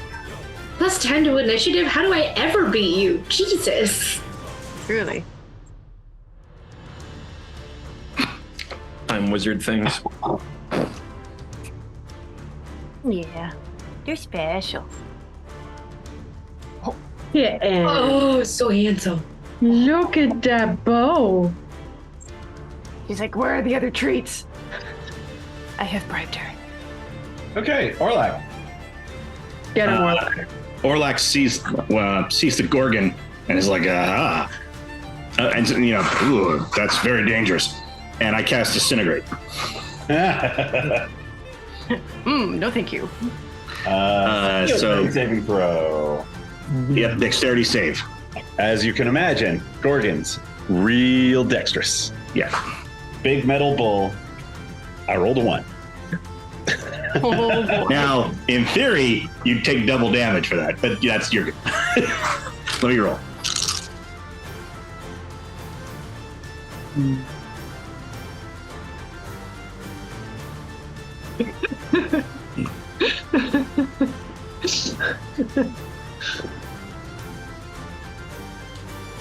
It's hat time.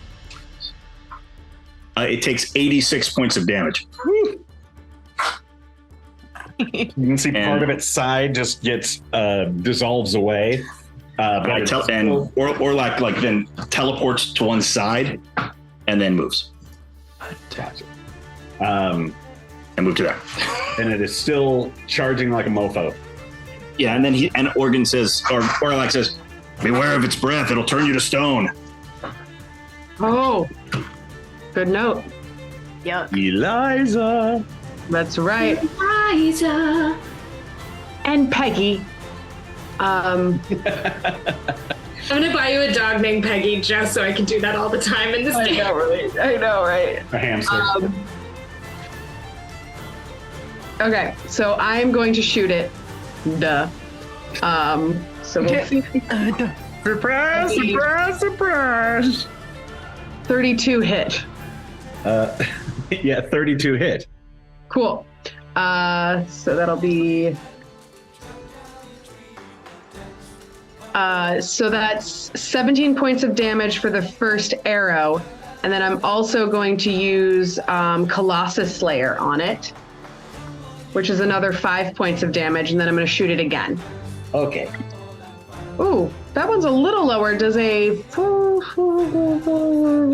20 hit? Does not. It actually hits it, shatters on its metal skull. I did not like that. Done? Yeah, so total was I think it was 19, 8 plus 9, 17 plus 5 points of damage total. Argoon. Oh, and also, sorry, Eliza's also going to move forward to flank Willow. Actually, no. She's going to move into cover behind this tree. Okay. Ergun. Ergun would like to. So it's in the middle of charging, correct? Yep. Yeah. Ergun would like to run up to it and grapple it and pull it down to the ground. He's taking the bull by its horns. Mm-hmm. So proud. So I have to hit it first. So I'll do that. Athletics? I have to hit it first for each attack, right? What are you trying to do? You're trying to grapple it. Right, but don't I have to hit it before I can grapple it? No, you roll. You make an athletics. It's a contested athletics check. Okay. Your athletics versus his athletics. That's fine. I thought that I had to hit it before I could do that. Nope. Okay. 25.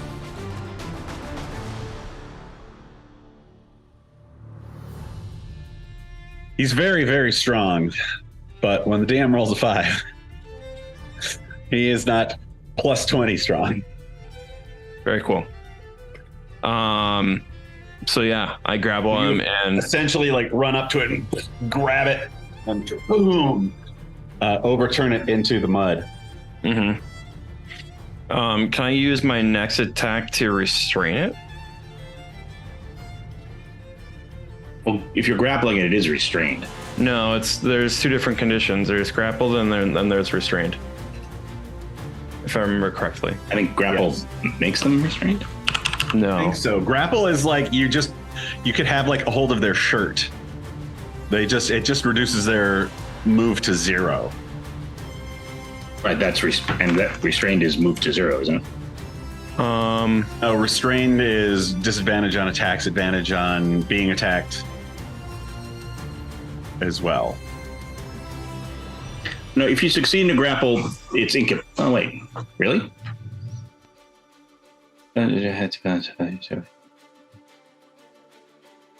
Oh.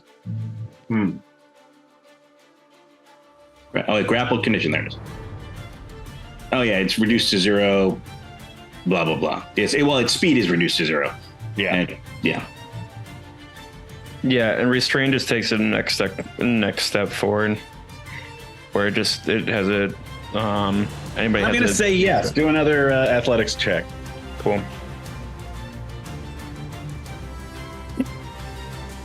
Uh, 36. I rolled a 5 again. I have a feeling that I don't need to do what I was planning on doing. Actually, it's a 27. Excuse me. I did math wrong. But yes, I win. Okay, cool. It is restrained. I've done my job. You won it. I don't think I can really do anything else. I think that's pretty much it for you. I have grabbed the bull by the horns. Kismet. Right,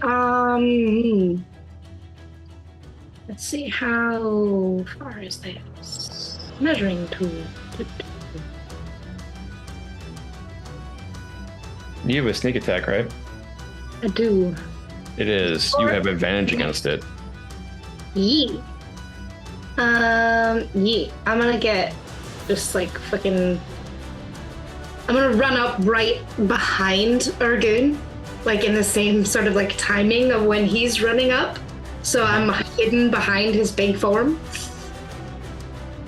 And use my sneak attack as I sort of like. He basically grabs it, out from behind him, and holds onto it as you like jump over him like a leapfrog. Yeah, and just. Cool. Yeah. Sorry, I was figuring out a different thing. Where are my attacks? There they are. Hey. Do.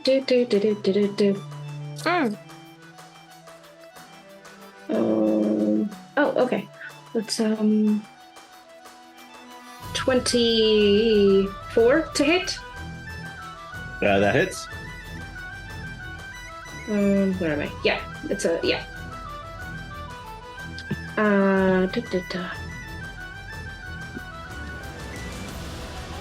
It's 18.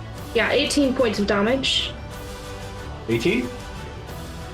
And then the sneak attack is another extra. Sorry, I haven't gotten to use this much. It's an extra d6. That's what it is.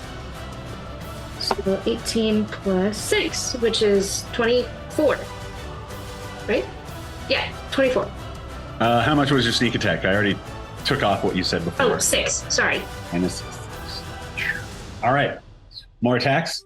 Yes. Still at advantage. Oh shit, that wasn't even at advantage. Let me just make sure it wasn't a 20. It wasn't. Okay. Great. Higher than the last time. So that is That's a hit. 17 points of damage for the second attack. Third attack, thank God that was a 1. And this is a 19, which is a crit for me. So the third attack hits for 22 damage. And the fourth attack is a 24 to hit. Yeah, that hits. And that is... Oh, should I roll? That's 14 damage on that one. The fourth one. Oh, good job. Put you up there. And...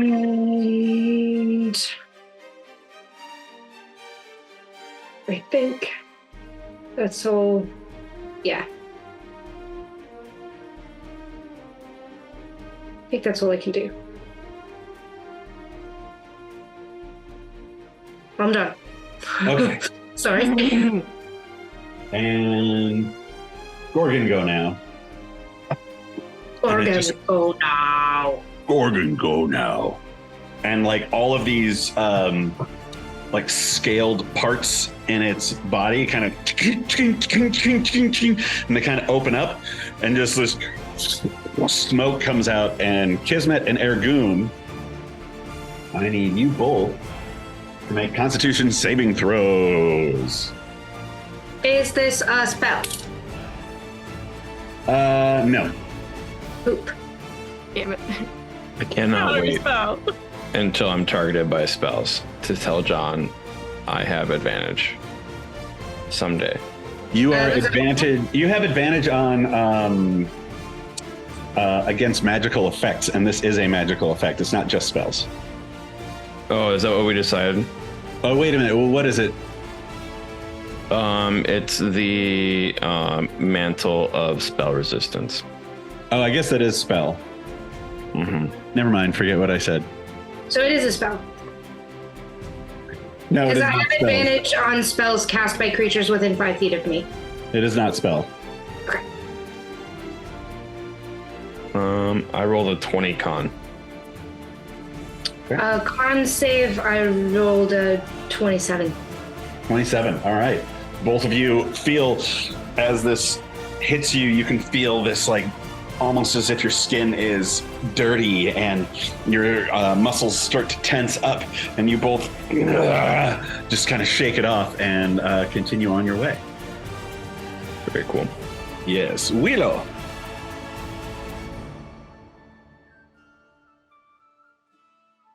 Get it, Willow. Well, I was thinking of using Gust of Wind to like blow the smoke away. But if they're all right, then why use it? Do it. I'm blowing Gust of Wind at it. Okay. So it's a line of strong wind that is 60 feet long and 10 feet wide. Well, this is just like a breath weapon sort of thing. So it's boom there and then gone. Oh, okay, never mind. It does not linger. It's concentration up to 1 minute. I'm talking about his breath weapon. Does not Fine. linger. So if you did that, you would be not affecting anything in the game. And I think Willow, with her eyes, would see that much easier than Elora. And Alora is staring at a computer screen. That's fair. Yes. You make good points. That's okay. I had something else in mind. I would like to then cast Erupting Earth towards the back of the Gorgon. Okay. Yes. I'm gonna erupting earth your butt. Pretty much. So a fountain of churned earth and stone erupts in a 20-foot cube centered on the point of my choosing within 120 feet. The point is the butt. So you're gonna get it kind of like this, but 1 square closer. Yeah. You know. Boop, boop, beep. There we go. Yes, Boop, please. beep. Thank you. You need to make a dexterity saving throw. I fail. I am restrained. No, hang on. La la la. I need more dice. Yeah, I'm just casting this at 3rd level at the moment. Okay. It's already like well past half of its hit points. So it also takes 16 points of bludgeoning damage. And it is now in difficult terrain. Oh. Okay. I wish I could knock it prone, but I apparently can't. Did you want to move or anything, Willow? Think. Orlac, you're back. Good. Does it look Yeah. like damaged? Considerably. All right, so I'm just going to go up to here, and I'm going to use a cantrip on the thing. What am I going to cantrip with? Let's see. I'm just going to... Oh, I'm going to go with... I'm just going to throw firebolts at it. Does a 23 hit? It does. All right. So Orlac just sort of, looks over. He's kind of looking around that tree, and, like summons up a ball of fire and throws it downrange. Okay, that went under my monitor. I'll get that. Never. 17 points of fire damage. Woo! Part of its metal skin starts to melt into slag. Slag is a fun word. Happy you gave me a chance to use it. Eliza. Okay. I am going to shoot. You don't say. You don't say.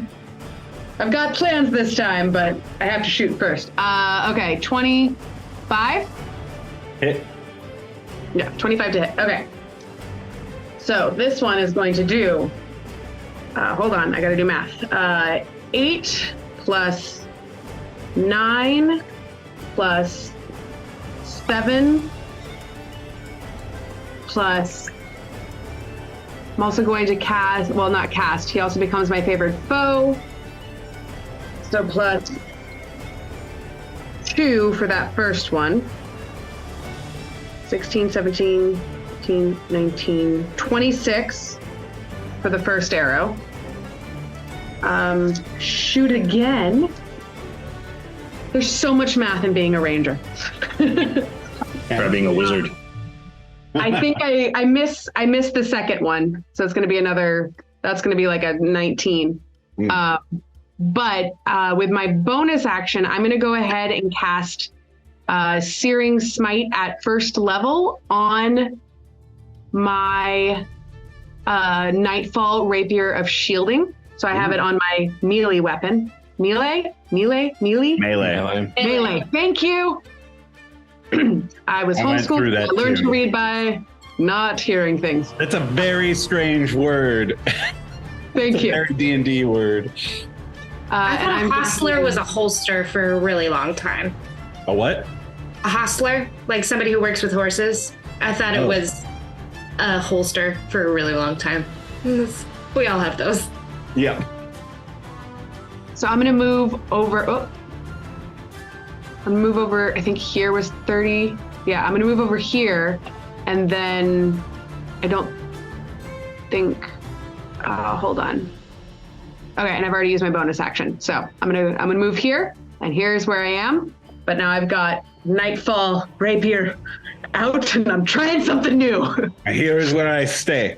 I will not be moved. Ergun. I have to continue my restrainment. Okay. Do I have to do is he going to contest my restrainment? I think you just continue it as long as you don't do anything else. I thought, can it not, You can try on his turn to get out of it. Okay. Yeah, then I just maintain restraining it. Mm-hmm. I'm not sure. You might be able to, headbutt it or something on that. I will use my claws. I think you have to get consent before you headbutt. Yeah. Do I hit with a 27? Yes. Very cool. I shall hit with claws.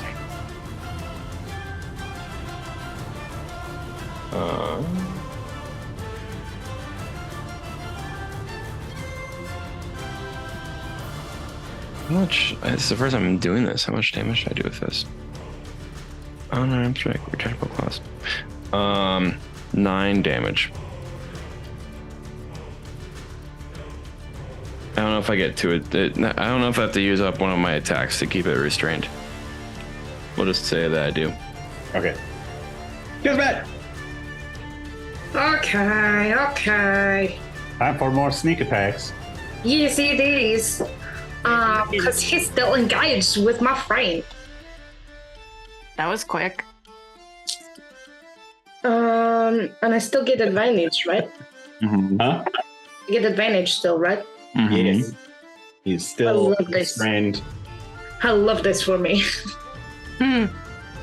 That's a 26 to hit on the first one. I'm just gonna do all of it there, and then I'll do all the damage.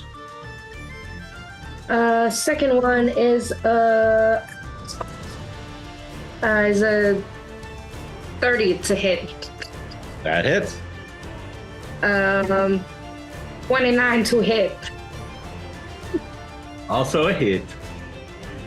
It's like the hit parade. Hey, that's a 19, so that's a crit. Last one is a 31 to hit. Nice. So fuck you, Gorgon. Alright, first one. Can someone do maths for me if I call out numbers? Yeah. There. Thank you. I'm ready. Okay. 18. And the sneak attack on that is 2. So 20 is the first one. Second hit is 19. Third one is a 20. Shit, I'm rolling awesome. I wish that were a crit. Still not bad. 24 for the last one. Okay, so it was 20 for the first, 19 for the second, and then 24 for the third? No, it was... If it was 19 for the second one, then it was 20 for the third one, and then 24 is the crit at the end. Gotcha. So that should be all 4. That's 24. Okay, so that's 83 points of damage total then. Damn. Plunging giant holes through its metal. Suck my non-binary fake queen dick. And you see, it's kind of flailing and unable to really function properly.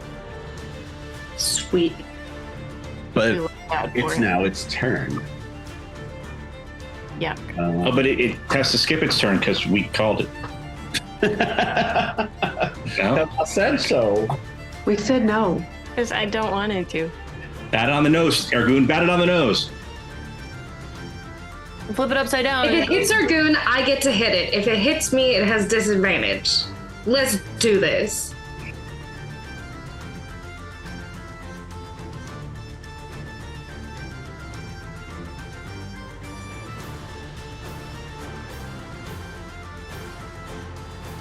Oh, yikes. I don't know. Aragoon, Kismet, and Eliza, Constitution saving throws, please. Absolutely. God, I wish Gust of Wind was a reaction. Natural 20, son of a bitch. How fucking you? 21.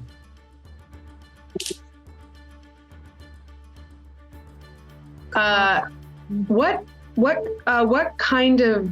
Never mind. Okay. Save is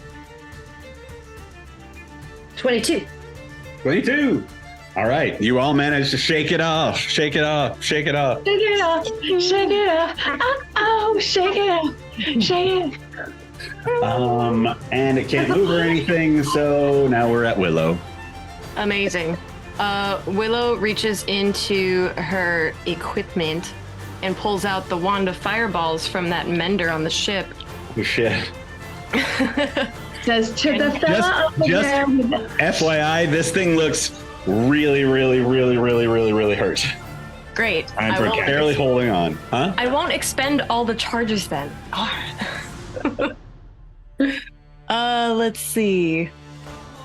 Think maybe 3 charges would be good. Yeah. Is one charge the regular casting of the spell? Yes. Yes. So regular casting of the spell is 8d6 damage. I will do 1 charge from I was this. gonna say like 3 charges. I'm like, How dead do I want it? it's not just dead. It's So like dead. vaporized. It And got it it. also automatically fails dexterity saving throws. Amazing. Wow. Okay. So I'll just roll my 8d6. Hold, please.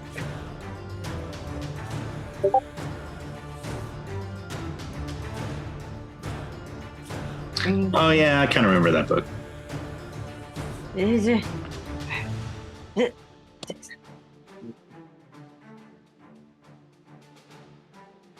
Oh, that's so good. I know. It feels so goddamn satisfying. Yeah. All right. The rolls aren't super great, but we got something.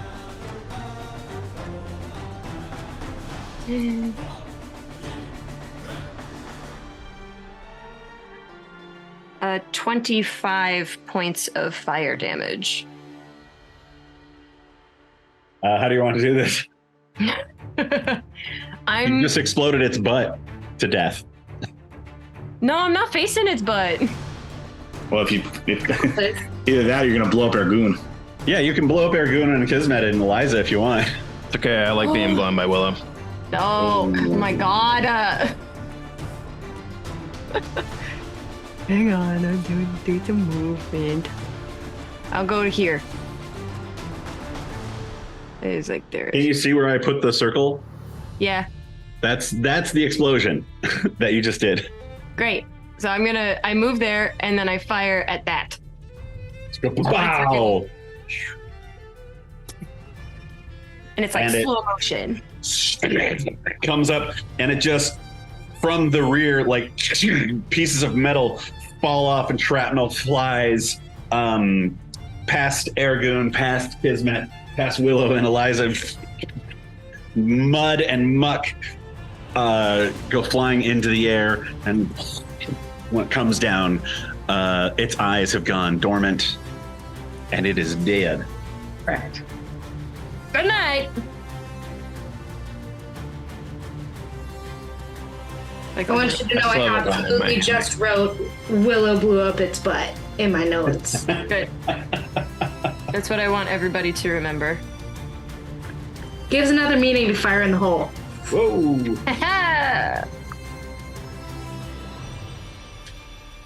All right. Very good.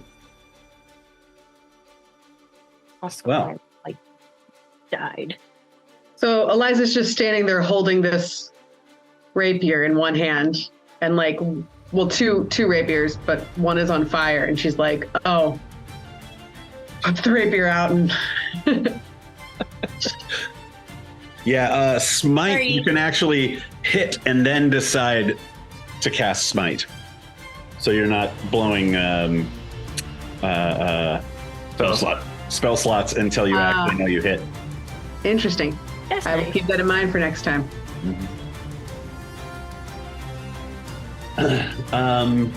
Yeah, you all pick yourselves up and keep moving. Yeah, I guess that was a question. I don't think it has treasure, right? It does not have treasure. I loot the body. Loot that body now. Loot that body. I mean, Eliza looks at it for a second, and then she's gonna look back and say, I mean, would the metal be good for arrows? So, John, We don't have time. the body's just lying there, right? Don't. Loot that body. It's just lying there, right? Loot that motherfucker. Yeah, so you all continue to move through the swamp, and the ground starts to dry out a little bit. And then you kind of come up this hill, which brings you above the mist, and you can see out in front of you trees as far as the eye can see, and their foliage is not the normal green that you would expect, but it is kind of goes into the purples and reds, and there's some yellows, but not like an autumn yellow, like a canary yellow. And what are other colors? There's blues. Turquoise. There's blue. I remember blue. Chartreuse. Also, this brown that is strangely reminiscent of broth. Right. Vermilion. There's fizzy water colored. Clear And leaves. brambles, and far off on the other side of this foresty area, you can see these towers peeking up above the tree line that looks like some sort of castle. And then off beyond that, just a little bit, it's almost like there's this cloud of gray. And the towers come up and they meet other towers that are coming from that gray area, and they twist in this like gray and multicolored spires. Ooh, maybe we're supposed to go there. John, sorry, out of character. Do I remember everything now, or do I only remember what I saw in the tea dream? You remember certain things are coming back. Okay. Well, Do you I were get also like a baby. vague Well, I was. You were what, 8? Yeah, you start remembering things when you're like 3. Am I getting any sort of vague recollections? Do I recognize this place? Yeah, there is a familiarity here. Like the foliage, the forest in between you. Even you remember from your childhood now, like just this castle, but it wasn't twisted with another castle that came out of the gray. In fact, you don't remember that gray at all. Christopher is and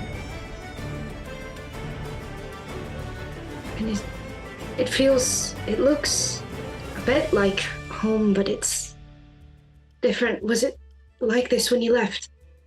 No. Things have changed. There must be others. I just don't know how to find them. Can you tell where we're at now? Is there He says, I know how to find them. And he points, and suddenly you see, almost like Peter Pan's Lost Boys, like some heads in a hedge with sticks tied to them. These fawns and other like Eladrin type, elves and other creatures, and they're barely even noticeable. And she says, for the third and final time this day, Inka Dinka Balinka. And they respond with,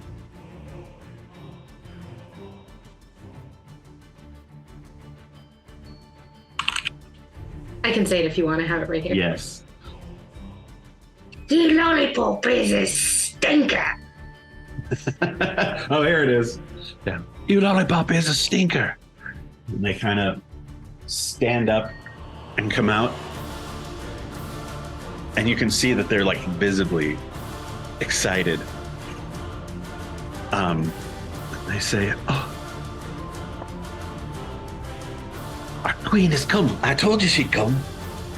No, I believed you. Why do you always say I told you that when I said, and I always believed you? Well, I told you. I know.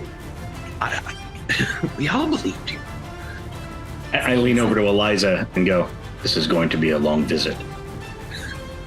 And that's where we'll cut to the next. That's very much end of episode line right there. It's going to be a long visit. That's great. That's perfect. Jesus. Oi. Oy vey. Oh, y'all, what a night to come home to. That was fun. Yeah, I'm really glad that I, because there was a part of me that was like, oh God, this whole thing is like, I'm in no condition to DM tonight. But there was no part of my heart that would allow that to happen. It's like, I cannot call it. If we had gamed for the past few weeks and like there would have been no break, I probably would have taken tonight off. But it's like, no, I have to. And I'm really glad that I didn't, because it's so good to see everybody and good adventure. Brian and I did you a like 20 minute break there. Yeah. Could have gotten a sandwich or, you know.